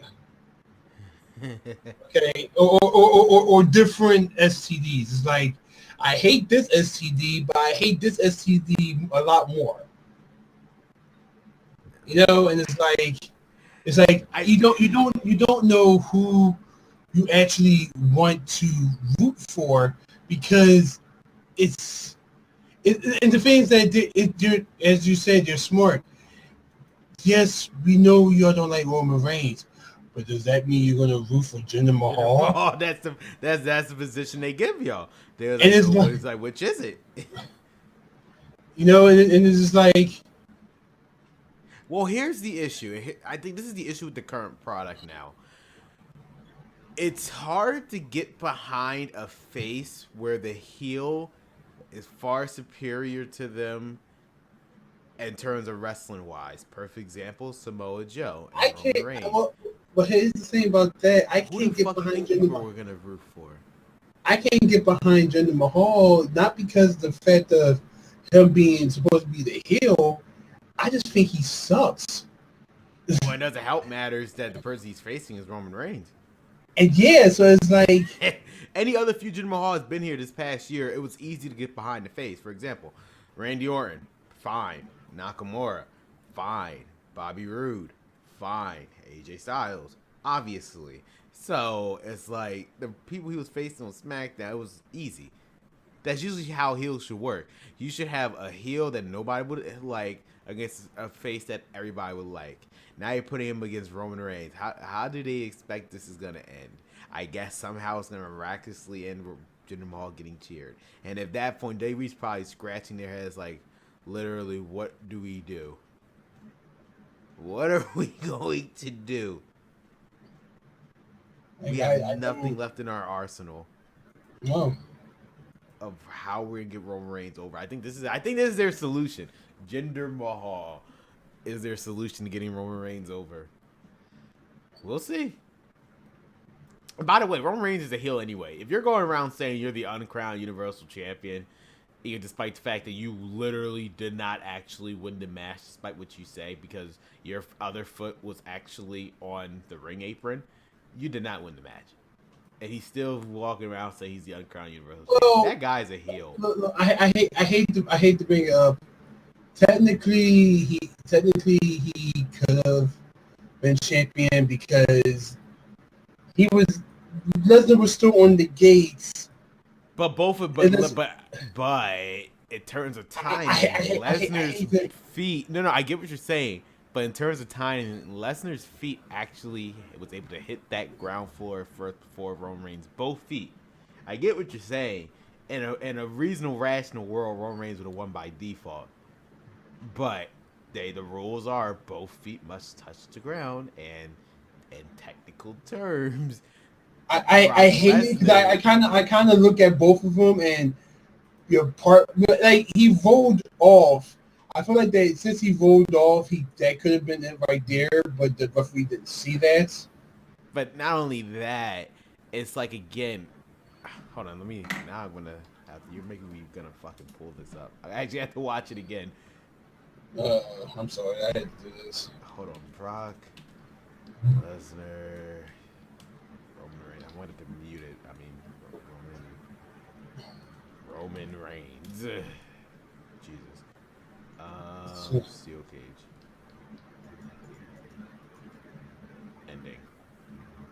All right, so let me mute this audio. All right, here we go. There we go. Let's see. I'm gonna bring it up myself. So hold on. So I'm looking at it. Okay, he spears him out. There you go. It was a millisecond. I'm bringing it up now myself because. Okay, let me go my end. Let me fast forward. I'm gonna go by the live. The live. Yeah. Okay, so if you look at it, well, the one I'm watching, it's not you skipping things. The way I look at it, when Roman speared him out, and he one leg looked like it fell already. It already touched. I mean, no. I am looking at the replay too. I see what you're saying, but it's like, hey, this is the rules that WWE's made. Both feet have to touch the ground. I get exactly what you're saying, but if you're gonna really change the rule over Roman Reigns, then fuck them. And they did it. Oh, and also when you think about it, as you say it like that, you're right, because how many times have you? It's been in one match I've seen from where one person he had okay. Because look, I'm looking at it. Right, look, he spears him out, right? And Roman's foot is still on that ring apron. As far as I'm concerned, his other foot is still in the air. It did not touch the concrete. Just like how in Royal Rumble matches, Kofi Kingston was eliminated because he was on a pancake. And that's why I'm saying. So it's like, too, despite what they say, Roman Reigns did not win that goddamn match. I'm sorry, he did it. He just he literally by their own rules. Oh, wait, hold on. And I hate let me let you know that I hate this man, but when you look at it, Roman did roll over first. He did. His feet. No, there's no denying in terms of his body, his upper body. Of course, he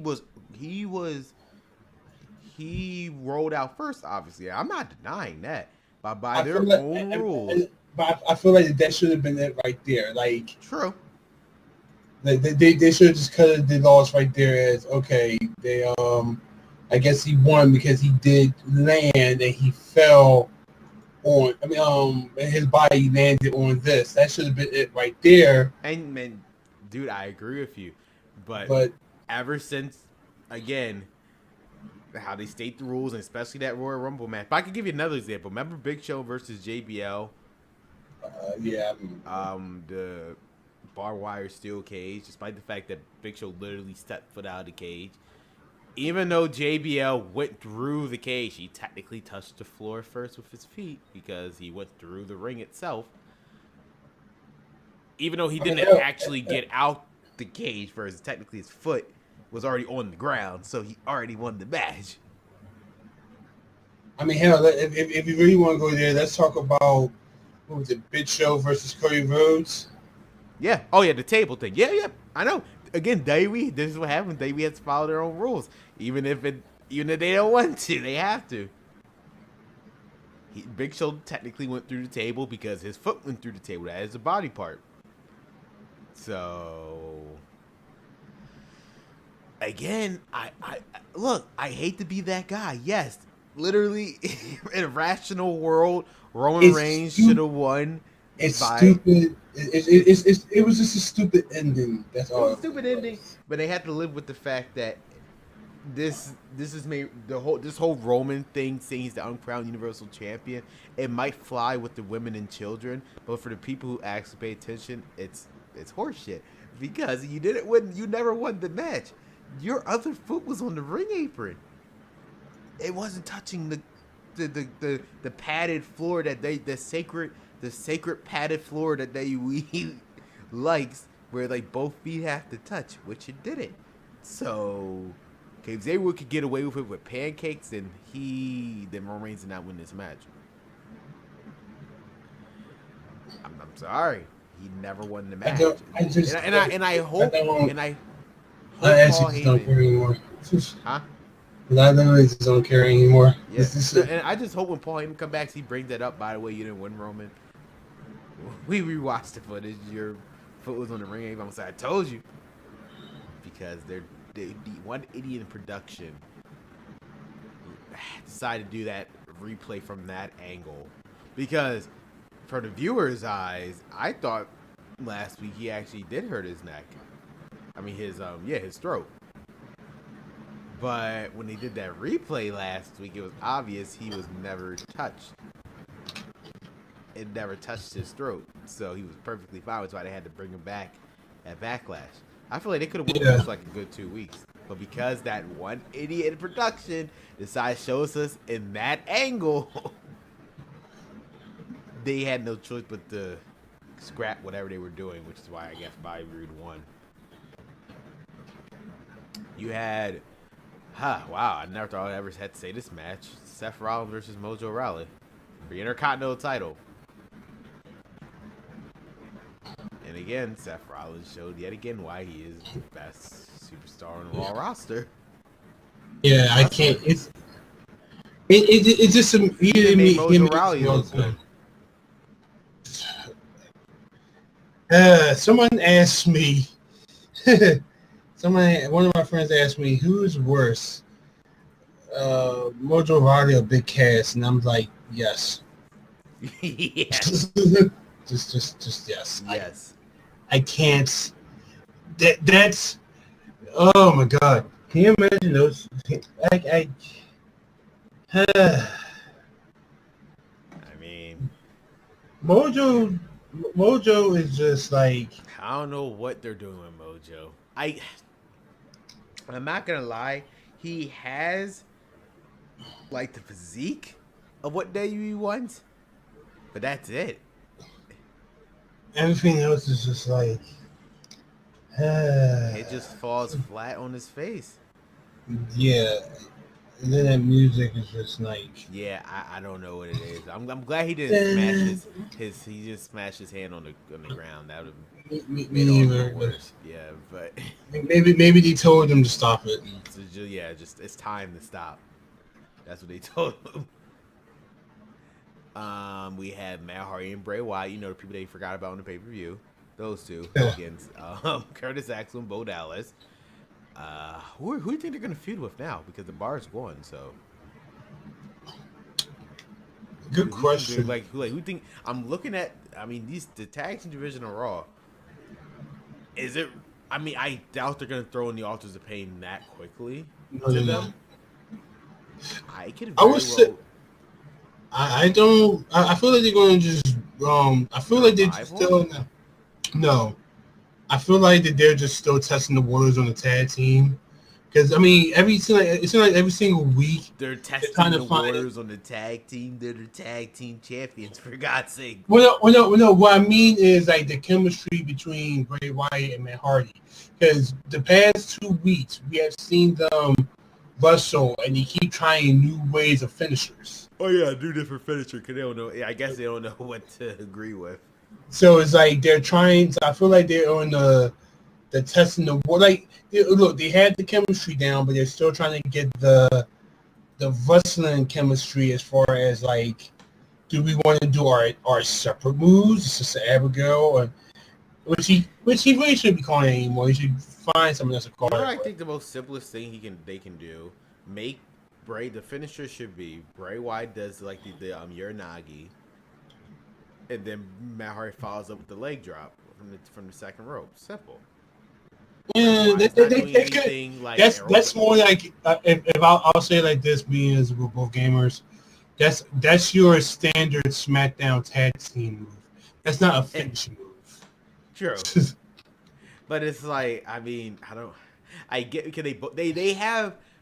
It's hard to do a finisher where both of their finishers require them to hold both of them down, like holding the opponent at the same time. It's hard to do that because Bray Wyatt has Sister Abigail, which is the complete opposite of the twist of fate.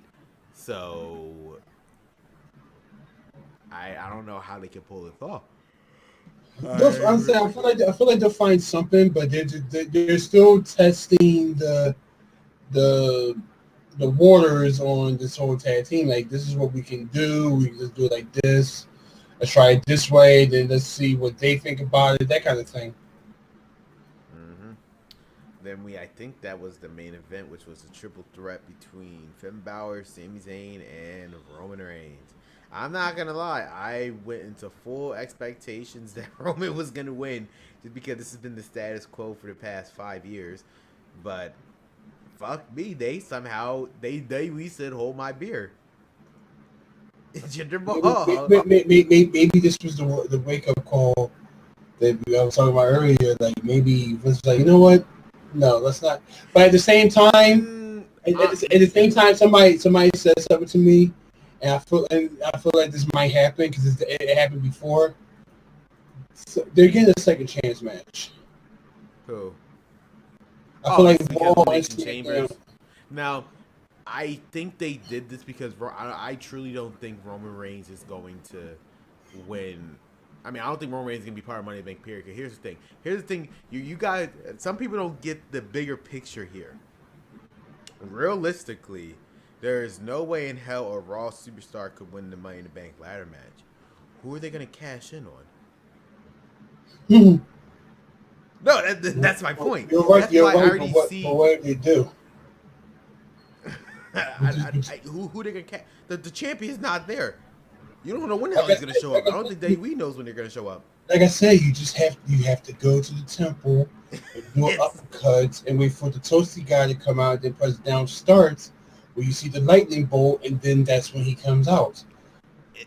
It's fighting, but that's a damn shame. Fighting Brock Lesnar for the title, to fight Brock Lesnar for the title, you literally have to do a Mortal Kombat code. Because he won't know what the fuck he wants to show up. Like, that's my point. That's why I think that we realized it. It was like there's literally no reason to put Roman Reigns in this match, because even if he wins or if he doesn't, it's a Raw superstar winning is pointless because Brock Lesnar's not going to wrestle again until SummerSlam.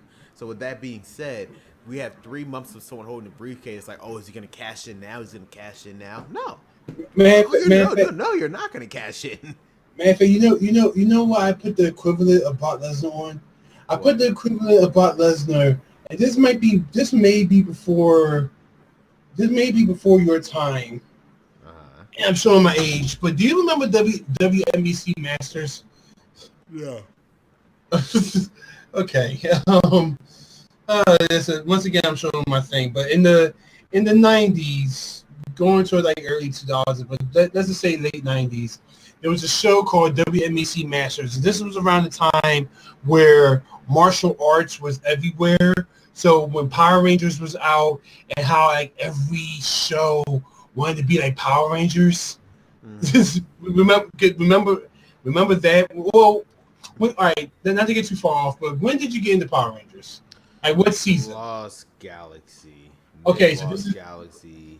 okay. So this is way before. Okay, so I first had any glimpse of Power Rangers one day after watching Digimon. All I see, and I'm assuming, I mean, record, like my brain is half remembering this, but I'm pretty sure it was Lost Galaxy because I remember how the Galaxy Megazord looks. So it was like an episode of Lost Galaxy, but I didn't see the full episode. I just remember seeing a Megazord. So my first full season watch was technically Lightspeed Rescue. Okay. Well, all right. So I'll say it like this. In the time of when Mighty Morphin came out, it was the biggest season 1. It was the biggest thing ever. The biggest thing ever. Everything had to be martial arts this and martial arts that, and it was around the time when 3 Ninjas came out and Surf Ninjas, because that was the thing. But like everything had to be about martial arts, and that's when you had the Masked Riders, the VR Troopers, the billboards, and stuff like that. And then with other TV shows, it's like, well, TV stations was like, we need our own type of Power Rangers, and that's when you had Superhuman Samurai, Cyber Squad. Then you have, let's make an American version of it. Here's Tattooed Teenage Alien Fighters from Beverly Hills, because that was also a thing. Don't ever Google that if you want. But the one show that Fox also came out with, was it on Fox? No, it was on 57 before UPN. It was a show that used to come on called WMEC Masters. And it wasn't like Power Rangers, but it still had martial arts. And it was I would say a true martial arts show, because it had storylines and everything, but they had good martial artists. Anyway, my point was, they had their champion, right? And you get to fight the champion. But the way you fight their champion is you have to fight other masters, and if you beat them, you get their logo and you put it on your belts or whatever. And if you collect all 10, then you get to go fight the WMC master at the time, who it was, and everything. That's how I put this as Brock Lesnar. You damn near have to do all this other shit just to actually fight the man, instead of the week of, hey Brock, I challenge you to this match. Yep. Okay, like, matter of fact, I'll send you I'm sending you on Twitter just to give you a concept of it. But yeah, it's it's a shame, because it's like we're used to seeing every month a pay-per-view match where the champion is right there, but God forbid if he ever shows up. And holy shit, I think I just found the complete first season of WWC matches on YouTube. Oh wow! So no, I found the full series of WWC Masters on YouTube. Holy crap! Okay, well, I'm going to send this to you, and I probably am going to watch this later. I will say this: you ever seen the first Mortal Kombat movie? Yes. Okay, remember the first fight where Liu Kang was fighting the black guy? Vaguely. Well, when he was fighting the black guy, he had the pole. They were both doing the bone stab tricks before he was actually. Yes. Okay. He's on this show. Actually, now that I remember, the guy who was Liu Kang in Mortal Kombat 1, the actual, not the movie, the actual video game, the actually stuntman person who did digital eyes is in the show. Interesting. Yeah, but we'll talk about it when this is over. When we get off. All right. Yeah. But yeah, no. Back on the Brock Lesnar thing, you're right. That's why it's like, so what I see happening, a Raw female superstar is going to win the women's, but a SmackDown superstar is going to win the men's, because just I can't fathom Raw's Men Money Bank a Raw Superstar is gonna win. That literally makes no sense. Who the fuck are they gonna cash in on? All Brock Lesnar has to do is say, "Oh, so he's in town. I'm not showing up." Yeah, somebody bank briefcase. I ain't showing up. He learned from Seth Rollins. He's not gonna show up. It's literally you now have the briefcase. Now you must go to this portal. They literally would have to cash in. I mean, why not? Why not? Fuck it. Make Braun Strowman win it. So Braun Strowman literally, like, you see him he'll be off TV for like 2 months trying to travel to Brock Lesnar. Like, he's going through the desert with holding the money briefcase in his hand. That'll be some good segments, I can tell you that. Like, just trying to find Brock Lesnar since he doesn't show up to Raw, clearly.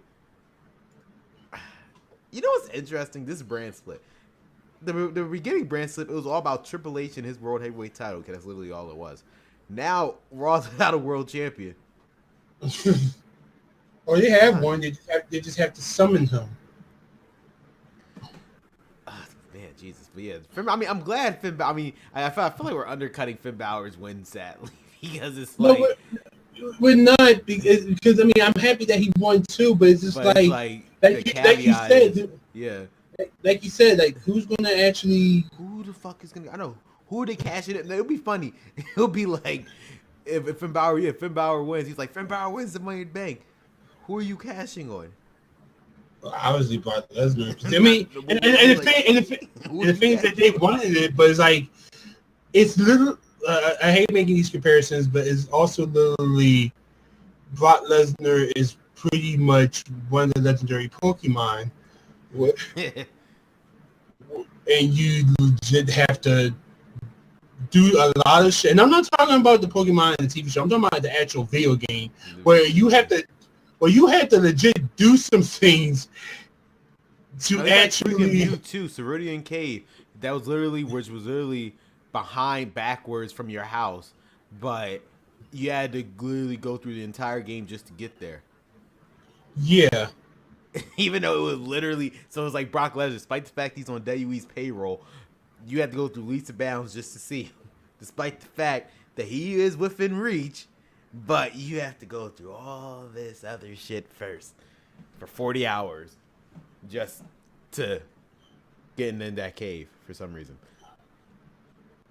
But yeah, so let's talk about SmackDown. Now, Paige first came out and was talk about again the Money in the Bank, and what exactly was she talking about? I don't even remember.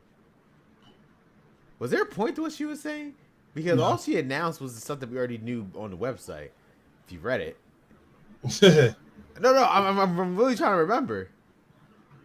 Also, that was important. Since we on here, we need to actually talk about Charlotte and her bad week. Oh yeah, this was, I don't know what to say. First, Charlotte lost that Money in the Bank. I mean, that's a Money in the Bank. Jeez, I'm jumping ahead here.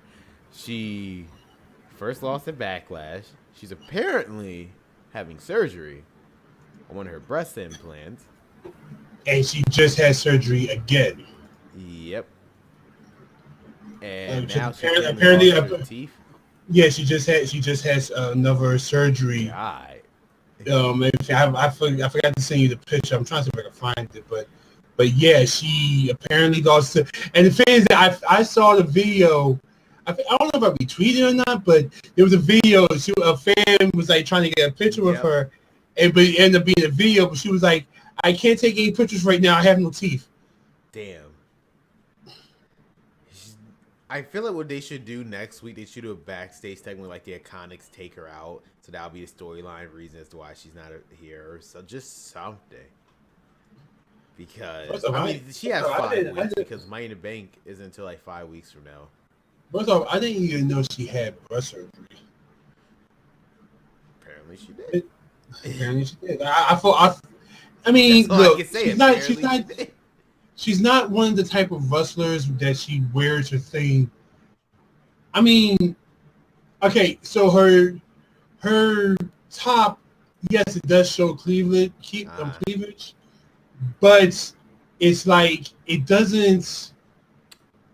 I feel it like the doesn't best way look to it. describe Charlotte's attire is like, who's the best example? Becky Lynch in a way, almost, because it's like, does Becky Lynch show cleavage? I don't know. I don't know. You don't want to like it much, I know you would think, yeah. Nikki Cross, I but guess, would be the best example. what I'm saying is that the way she wears her thing, even though it does show cleavage, it's kind of tight on her enough where There's no even way it if can pop out.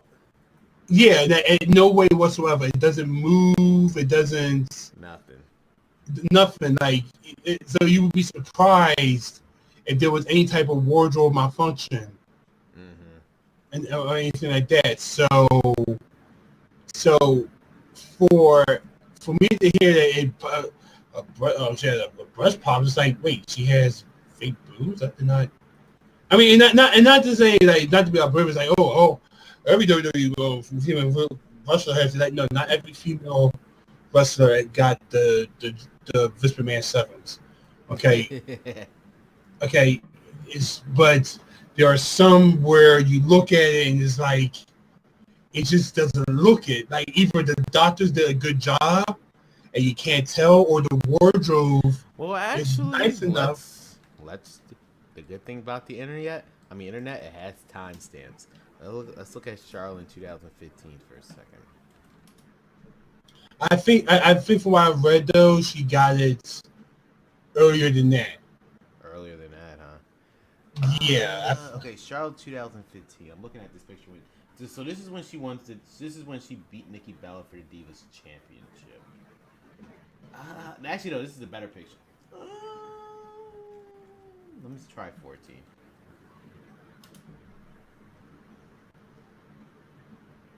I found the video of her losing her teeth. 13? You're right. It must have been no. Okay, 13. Okay, definitely 13. She got it after 2013 then. But wasn't that right around she was just starting? Yeah. Like God. people. If you look at Charlotte in 2013 to now, my God. Yeah, she looked completely different, right? No, that's all the four horsewomen. The one thing I don't understand about the four, did they have like a girl pact or something where they all have different color hair? Like, I swear to God, they were all like they all had black hair, right? Correct me if I'm wrong. Charlotte, because Charlotte's hair in 2000, you could just tell Charlotte hair was originally like brown. Back in 2013, it's like her hair. I always feel like Becky. I feel like Becky always had red hair. She just didn't have it That's right. fiery.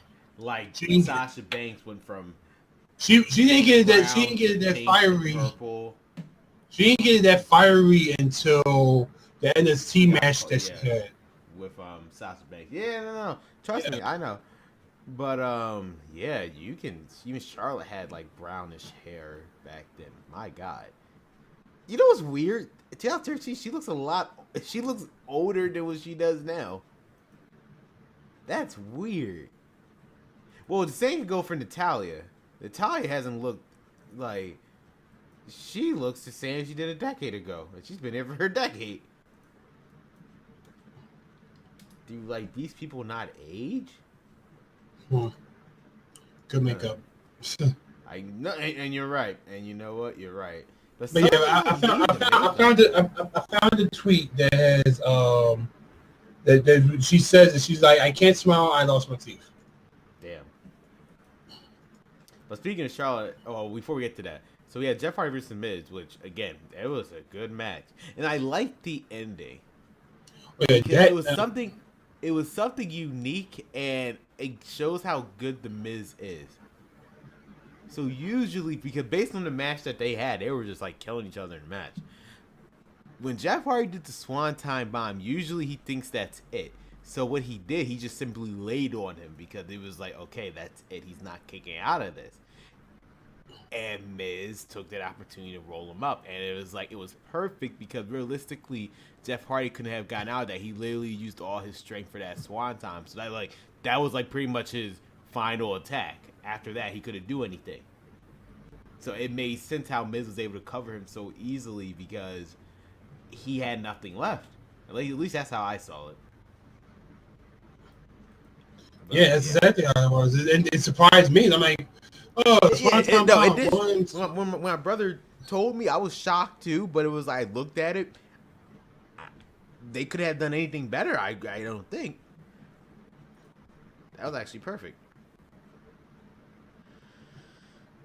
We had Charlotte versus Peyton Royce. I feel like in hindsight, WWE's probably regretting the decision to make Charlotte win after the week she had. I think now he's here, probably now, thinking, now, shit, now, we should have Peyton Royce won. As we know, now as we talk about it, I just alluded to this earlier that I wanted to talk about this. What I wanted to say was, as far as anything, I feel like my prediction for Money in the Bank, I think she's going to win. Just from right now, and the reason why I say that, the reason why I say that is because I feel like they do have a long-term thing with Carmella. Of course, Oscar's going to be there, but I can't say that he's what's the point? What's the point of Oscar being in there if she's not going to win? True, but for some reason, I feel like that they might take a revenge angle and have Charlotte had the Money in the Bank, and then she can cash it in, and then it'll be one of those things of, I have the Money in the Bank now, Carmella. You better be careful now and always watch your back because you don't know when I'm going to do it. That kind of thing from where Carmella's going to be like always looking behind her shoulder. Like, I don't know when he's going to do this. I don't know when she's going to do this. No, and you are right. I was actually saying something completely different. Maybe the Money in the Bank is her way of, because you know what I see the best way for them to do this? If Charlotte wins the Money in the Bank, Becky wins the title, and Charlotte betrays Becky by cashing in on her. I think that would make a great story. The thing is, Becky Lynch will never touch the women's title, sadly, because I don't know why. That's just how WWE books it. But actually, you would think since Carmella's the champion, wouldn't her first opponent be Becky Lynch? Because remember, Becky Lynch won the inaugural SmackDown Women's title because she beat Carmella. Yeah, but they were the last two. You would have thought that there's a feud right there. But no, they're making Mandy Rose beat her. Oh man, what was up with that entrance? I don't know, but I should ask Corey Graves. Someone said that Mandy Rose, that Mandy Rose's thing looked like her own SpongeBob meme. What? Remember the Mr. Krabs meme? Where it's like everybody. It's like he's turning. I know which one you're talking about. Yeah, but like everything's all shaking around him. Somebody says it looks like her own Mr. Krabs meme. Oh, that's actually pretty funny. Damn, but yeah, fucking ridiculous. But yeah, so Charlotte's advancing. She's gonna go into Money in the Bank. Next week, Carmella's going to have a Mella Royal Bration, some shit like that. So I don't know what's going on there. Yeah, especially, they're overseas. Which, by the way, she's overseas. Yep. We have Cesaro versus Xavier Woods, which, my guy, Xavier Woods, his mouth at the end. I hate to make this comparison, but it kind of works. It looks like the old Street Fighter 2 thing, especially with Cesaro, and the funny thing was Cesaro a tweet after that match he did the input thing to him doing a tiger uppercut with a tiger in the arm being uppercut. And the thing is that with his mouth bloody like that, he looks like the after effect of Street Fighter 2, which also doesn't help that Cesaro looks like Sagat without the patch. So he looks like Street Fighter 1 Sagat. Well, no, Sagat had the patch of Street Fighter 1, but still. Maybe that was the reference then. Well, Cesaro and Xavier was play games anyway, so. But still, it's all sorts of fun. It tickled me. It also tickled me that when Cesaro had the mouthpiece and he couldn't talk for a while, he sounded like the Street Fighter 1 when you beat him, you're like, you're very well. You'll be all over your world. You had to look that up. If you ever look up the old Street Fighter 1 when you beat somebody, they talk to you. They all say the same exact thing, but you cannot understand them. You better work out. Just remember, people work all over the world. Yeah, exactly. That's funny. So that happens. So now the interesting is next week there's a Money in the Bank qualifying match between Cesaro or either the Bar. It's a tag team. So it's a tag team match, but it's also Money in the Bank qualifying. The New Day versus the Bar. Whoever wins, that team gets to pick one member from that team, and they'll be part of the Money in the Bank ladder match. All right. So with that said, did you see the rumor that apparently this is supposed to be No. This is supposed to be the breakout for Big E, and that Big E might. I mean, I guess because let's be fair, I think the New Day has officially ran its course, and not in a bad way. Not in a bad way. They have literally, after breaking that reign, they have done all they can do. Yeah, like the merchandise is good, but it's not bringing the money that they did. Yeah, it's not even that. It's just it's one of those things where it's like if you look back on a team that should have broke up a while ago, it would be like I don't want the New Day to be one of those people where it's like, damn, they should have broke up a while ago, while they were hot or something. Like the Shield, they did it perfectly. And the Shield, where like literally they reached their peak and that was it. The New Day, their peak was them holding the titles for that long. I mean, I'm not gonna. The Usos versus the New Day feud was perfectly fine, but they were just like treading water at this point. Like they're just a team that they know they're gonna get three. It's like I feel like with the New Day, we know they're like a team that they know they're gonna get the reaction they want to get out of them. But it's like it's safe to say they have officially ran their course. Yeah. And if the New Day wins and you say Big E, there you go.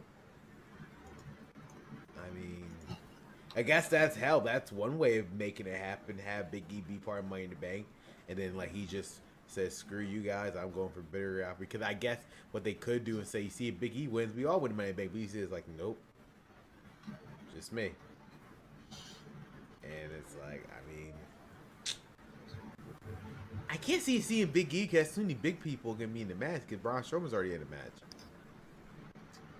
I guess who could be the person who is can't say equally, but I guess Sheamus solely because of the fact that he's a former Money in the Bank winner. You know, they always have to have that one person that says, "Well, I won Money in the Bank before, I can win it again." I feel like that's Miz's part. True, but we'll see. It's just jarring how it's like you're basically telling us this is the start of one of the teams splitting up, and I still see some mileage on the Bar, but as a heel team. But I guess the writing's on the wall. Like the signs are there for the New Day, where it's like. I personally don't want them to break up. I don't want them to break up because again, I guess it's more fear anything because if they break up, I mean, Kofi Kingston's fine. He's gonna be fine regardless. It's Xavier Woods I'm more worried about. Yeah. Big E, because of him being big, he's gonna be fine regardless. And Kofi Kingston, he's a vet. It's crazy to say Kofi Kingston's a veteran. He's been here since 2007. Yeah. So he's been here for over a decade. He's fine. Literally, the only person is Xavier Woods, unless you're gonna give him like a gamer gimmick or something. You know what? No. You know what? No. I just unironically, I just realized something. Now this may be far fetched, but maybe they have a back out plan for Xavier Woods. You wanna know why I say that? Guess how much What's he that? weighs. Well, you don't think he'll be on 205 Live? I can see that. I can legit see that. You know what? It gives because think about it. What Triple H is doing with 205 Live. I mean, yes, it'll be like kind of like the Enzo experiment where it's like you're taking an established star and you're just the Neville experiment basically. You're taking an established star, put him in that division. I mean, why not? Yeah, but It'll give him something to do. True, but at the same time, Xavier Woods is past that. In my opinion, he's past the whole thing of the man can go for a singles title himself. He can, but would they? For God's sakes, I freaking think what you call it, Rusev. What is Rusev doing? The man should have had a championship around him at this point. You're right about that, but at the same time, I look. The past couple of weeks of Xavier Woods wrestling has been some of his. I mean, not saying some of his best wrestling. You don't really see Xavier Woods wrestling as is, being to the fact that he's with the New Day being 3, and most of the time it's always been Xavier and Big E, not Xavier Big E, Kofi and Big E. Yeah, and it's a rare occasion where Xavier will wrestle and whatnot. So I will want to see more Xavier wrestling. And the past couple of weeks, it's like, wow, we actually get 2 Xavier matches. That's actually pretty amazing. I feel like Xavier could go the distance. Hell, for all I care, for all that, put Xavier on the Money in the Bank thing. Again, I mean, but I think it's safe to say they're probably going to put either Kofi and Big E has a better chance. Kofi because of just the crazy shit he'll do, or Big E. I mean, big. But point. I'm not saying Xavier Woods won't do some crazy shit, but you have a point. But I think that me personally, I think it would be awesome if they put Xavier Woods, because Xavier Woods has it. I feel like the biggest match Xavier Woods has had, I think, was probably the Hell in a Cell match. Yeah. Because everything else he's set out. He's always looked because he was big. It's weird to say because Xavier Woods was his character alone was bigger than the match itself because of his trombone and just the way he acted. He was a part of the match without being in the match. Yes, but I feel like now it's good for him these days actually a part of the match, and I want to see him more in being a part of the match. I would agree with you, but here's the thing. I'm looking at the SmackDown Live roster now. Now, if a year ago you would have said this, I would have just said, you know what, 100% Xavier Woods could do fine. But now the SmackDown Live roster actually has some depth in terms of mid-card. Let's be real. Xavier Woods never been in the main event. But in terms of mid-card, like, they technically have their people. Like, Andrade, seeing almost right there, that's their mid-card right there. They already have Andrade. You have Sanity about to show up. You became the future booking. Where's your firm? You need him. I'm just saying in terms of mid cards, it's like they already have their. You're right. You're right. But I'm just saying let's just throw this in the caution in the win of what if you get Andrade versus Xavier Woods. Would Vince McMahon willing to sell that on a pay-per-view is the question. I hate to say it, but I feel like 205 Live would be his. I just hate that. Not considered down. I mean, a year ago it would be considered downgrade. 205 Live. Have you seen Mustafa versus this past week? Oh, I've seen it. I've seen it. Trust me. Yeah, I'm not saying that it's a downgrade. I just don't. I just hate that. That's the excuse. You know, like not calling it an excuse, but I'm trying to think like to say, okay, well, we got nothing for you. How much do you weigh? We're gonna put you 205 live. That shouldn't have to be the end all be all to someone saying. Not saying that it's not a good thing, but it shouldn't have to be for someone of Xavier Woods'. Oh no, don't get me wrong. But guess what? I feel like if the New Day break up and they're all in the same brand, you know what Xavier Woods gonna do? It gets me sick to my stomach that I'm about to say this. He's gonna be like Ty Dillinger. There. Just gonna job out to the people every week just to put the other guy.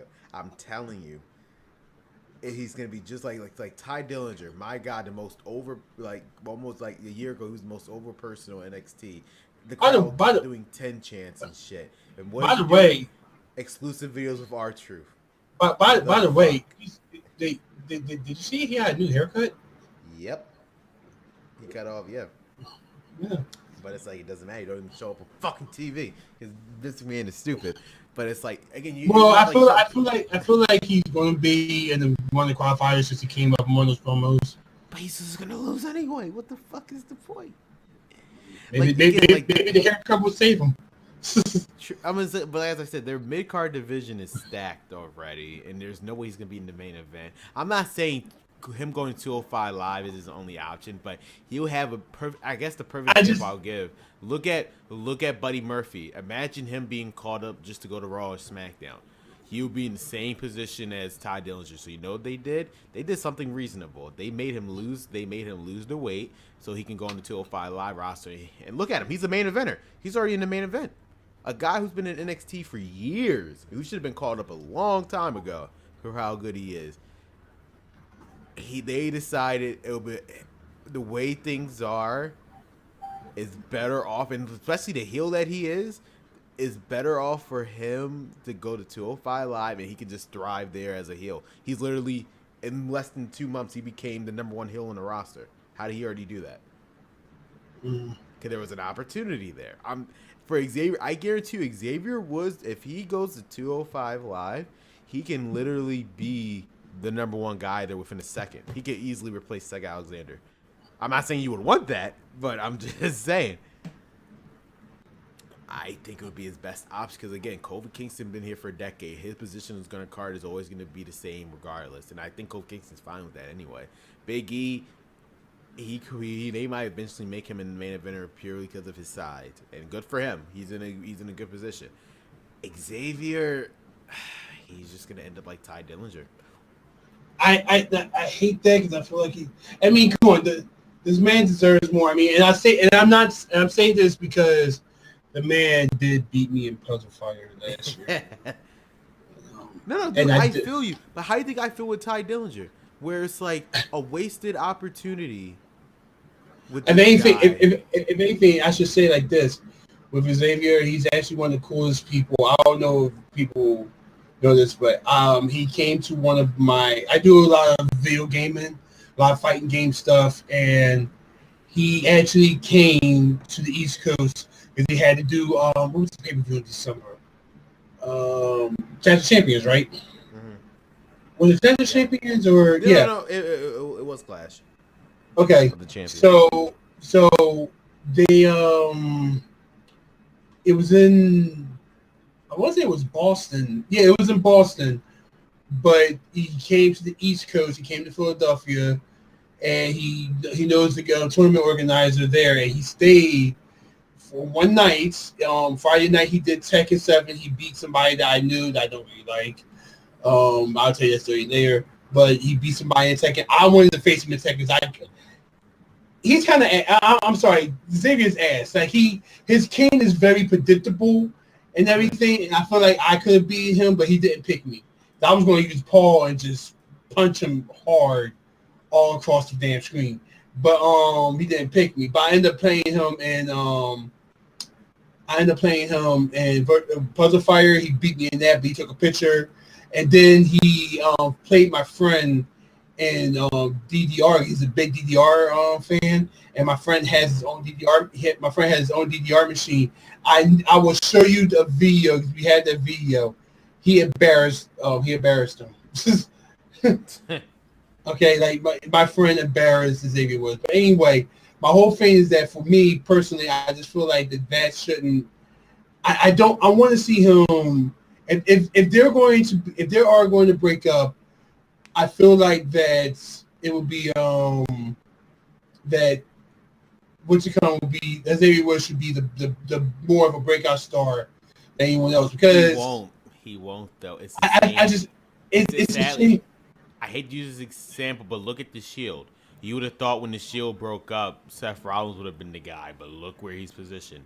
And you're right.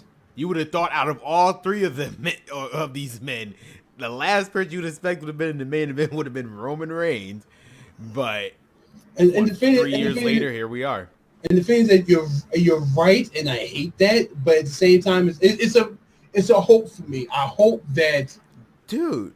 I honestly feel it, but I'm telling you, I feel like if he goes to 205 Live and they see how good he actually is, they will make sure he is like the king of that division. Because I'm telling you, if he goes 205 Live, it was the same in a weird, ironic way. It was the same thing with Enzo. They knew how, even though he was a worthless wrestler, I'm not gonna deny that. They knew the talent he had in terms of his charisma. So he put him on 205 Live, and they made him the #1 guy there. In hindsight, it was probably a bad decision, but that's what happened. If Xavier Woods can show them, and it's sad that you have to show Vince McMahon how good you are to make him finally see, but that division is, I'm just saying, actually better yet, I think Xavier Woods, I keep saying Ty Dillinger. What about Sin Cara? Where is he? We don't talk about Sin Cara. That's my point. Like again, they have their mid card, and I think Kofi Kingston, like you have people like Jeff Hardy and Kofi Kingston that if they do break up, that they're gonna be one of those people. And then you have like your Rusev, you have again Eric Young and Andrade Cien Almas right there. That's your mid card. There's two and it's a 2-hour show. I guess this was the perfect example. Where the hell was the Bludgeon Brothers besides that promo? Not at all. No appearance. Nothing. Can we get to that promo? Oh yeah, I don't know. Yeah, I don't know what that promo was. That was creepy. That was legit creepy. Yeah, we're here to play. It's like what? What was the point of that? That was hella creepy. Dude, I have no idea what to tell you. Your guess was as good as mine. They weren't even on the fucking show. So, you know what's weird? That's what thing. This is my point where it's like, this is the thing with Xavier Woods. If they don't have time to book their champions on the show, what makes you think they're going to have time to book Xavier Woods as a singles competitor? You see? They both on the goddamn show. No, listen. Look, we'll just see what happens. I'm telling you, he's better. For all we know, they may not even break him up. I know. We are jumping to conclusions, but let's be real. Out of every Money in the Bank qualifying match, why are you making it? First of all, the Money in the Bank qualifying match is a tag team match, which will result in one of the people of that team only getting in this spot. It's like you're basically telling us they're gonna break up. Because what's the point then? We'll just see what happens, I guess. Yeah, SmackDown's gonna be very interesting on Tuesday. For all we know, they may not even Cesaro, but they may not even win. But the fact that Cesaro just won, I think the New Day has to get their win back. So it's like, yeah, you're right. We will not. We all just speculate, but that's what WWE makes it do. They make it the one thing they're good at. They make us speculate. That's what their company does. Is make the people guess, make you want to see what happens next. Sometimes. What happened after Cesaro and Shane? We had another Sanity promo, and we also have, now we know that Andrade Cien Almas is making his official debut next week, so that should be interesting in London. So that should be very interesting. Yeah, it is. Again, I already talked about Mandy Rose and Becky Lynch. I don't even want to talk about it. So we're gonna move. That was a quick match too. That's my point. I don't even want to fucking talk about Becky Lynch, who's been wrestling for how many years, lost to Mandy Rose. Really? Are you fucking with me right now? Are you like? Is Davey seriously fucking with me right now? Is this a joke? Like, I'm not trying to discredit Mandy Rose, but like again, what? Even with Asuka, I'm ignoring the fact they made Asuka lose her streak. At least she lost to someone who who wrestled for how many years? So incredible. Yes, and like that's my point. But it's like, come on, that's ridiculous. The worst part is they didn't even make Mandy Rose use the ropes. She just pinned her. She didn't make her use the ropes. Like, you could at least made her cheat or something. No, this was you hate the fact. You really hate the fact that she lost clean. It's what? I mean, she could lose clean against anybody else. It doesn't matter. Like, she would have lost clean to, like, who else is on that fucking roster? I don't even know who's on the roster. Like, Billie Kay and Peyton Royce. Okay, they're credible wrestlers to a point. But Mandy Rose, she literally just, what? What year is this? 2018. She was completely going for NXT for almost a year and a half. She just now joined the main roster on November of this past year. So what in the actual fuck? So then you had Daniel Bryan and Rusev. So if you want to talk about things of losing cleanly, see, I thought that Rusev was going to win anyway. I just thought that Big Cass was going to interfere, but he lost cleanly. but this is why I say that I feel like there's going to be a second chance match. I don't even think it's that. I feel like Wee's logic is, okay, y'all boo Roman, that's fine. Try booing your boy Rusev when he beats Daniel Bryan clean. That's what they did. It's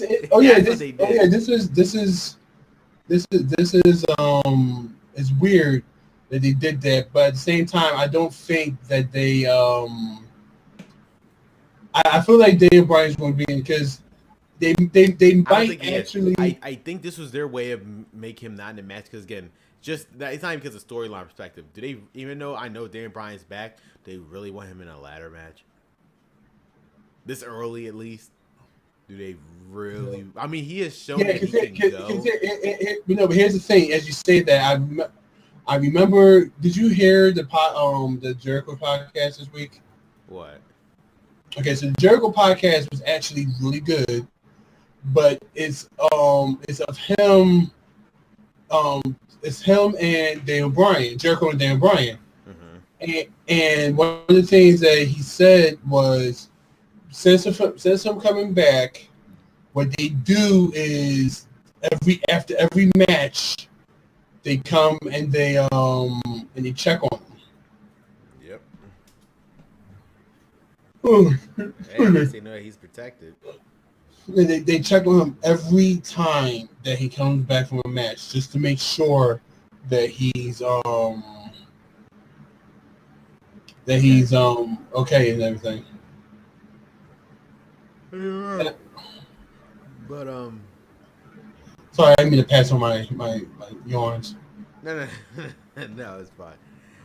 But yeah, no, it's just I personally believe it's just simply the fact that this was their way of getting like this gives Rusev a lot of momentum, which he desperately needed by beating someone like Daniel Bryan. But this was also their way of showing, hey, he's not going to be in the match because again. I know he's back, and I know he's full-time again, and I understand that. But do they really want him, considering how Paige returned within a week she's already retired? Because of just a simple accident with Sasha Banks. Do they really want Daniel Bryan in a ladder match? Trust me, the one thing I did say was, when he came back, please do not make him do any sort of ladder matches. Yeah, that's my point. Any sorts of dangerous match and everything. One of the other things that they said in the podcast, he said that Stone Cold called him and told him, like, change up your style a little bit. Don't go out and try to do the same exact thing. And I kind of noticed that he kind of changed up a little bit. Yeah. He's more But grounded. He's more yeah, grounded. yeah, and he should be that because he's. But don't be doing these ladder matches where you're jumping Yeah. up and down. And Especially like he hasn't even been back for almost he hasn't even been back for 6 months. And everybody put him in ladder match? Fuck no. Like you know I was just, like Matt, if you Matt, just heard Matt, that is literally on Dayui's fault. matter of fact, the ladder match that he won WrestleMania, we won any kind of belt. He won that as he just came back from the. I know, and look what happened. Literally 2 weeks later, he's retired. And then eventually, well, he semi-retired and he officially gave up the Intercontinental title. And then like a year after that, he retired. It's like, do they really want to risk that?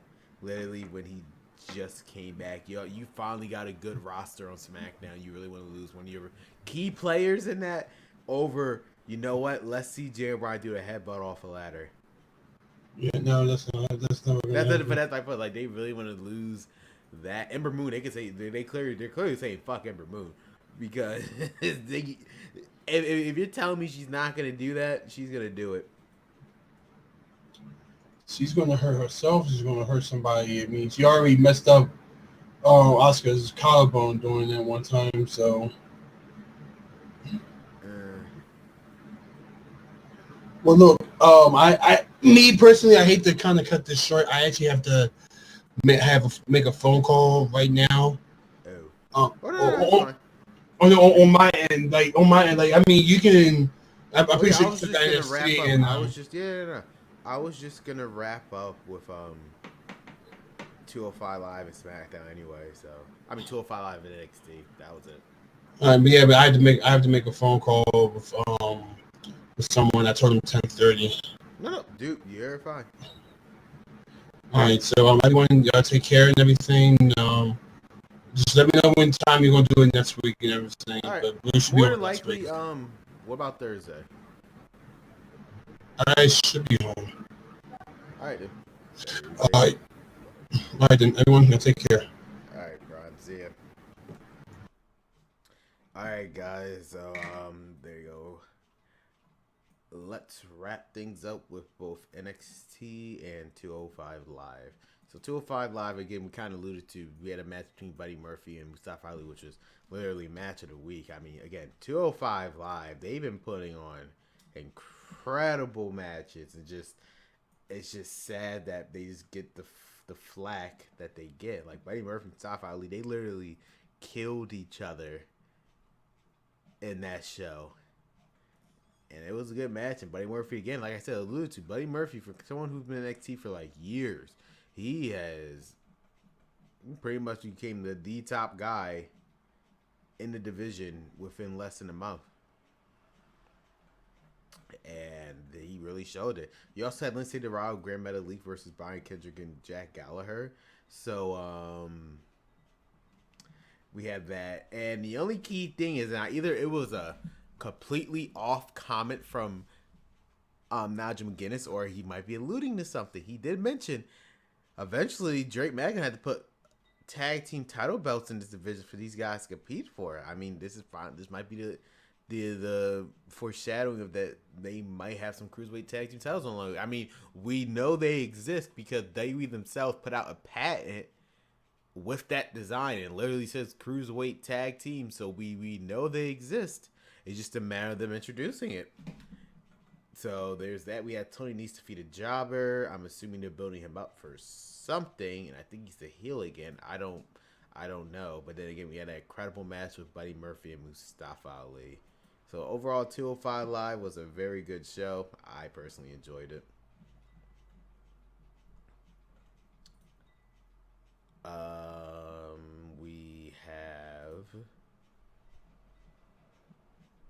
We have NXT, which was very good as well. We had Ricochet come out, cut a promo, Velveteen Dream interrupted him. There's clearly a feud going on between those two. We had EC3 in his TV debut match against Raul Mendoza. Again, that was a very good match. And EC3 cut a good promo. We had Dakota Kai versus Vanessa Bourne, but the main story afterwards, Shayna Baszler came out and kind of scared Dakota Kai. There's clearly a storyline going on there. And we're out spoiling the NXT tapings. I mean, there is some sort of payoff to this, but it's based on what you saw after Dakota Kai left and went backstage. Nikki Cross is clearly a part of it. That's all I can say. We had the War Raiders versus Heavy Machinery. I mean, I expect the War Raiders was going to win, so. Then you had Tommaso Ciampa versus Cash Ono. It was a very hard-hitting match. And obviously, Tommaso Ciampa had to win to build up his momentum, what he's doing with Giant Gargano. And that was NXT, and that was This Week in Wrestling, guys. Thank you guys so much for watching. Special thanks to Marie for being part of today's podcast. As always, this is Crater, and this was Ron. Signing off. Catch you guys later. See ya.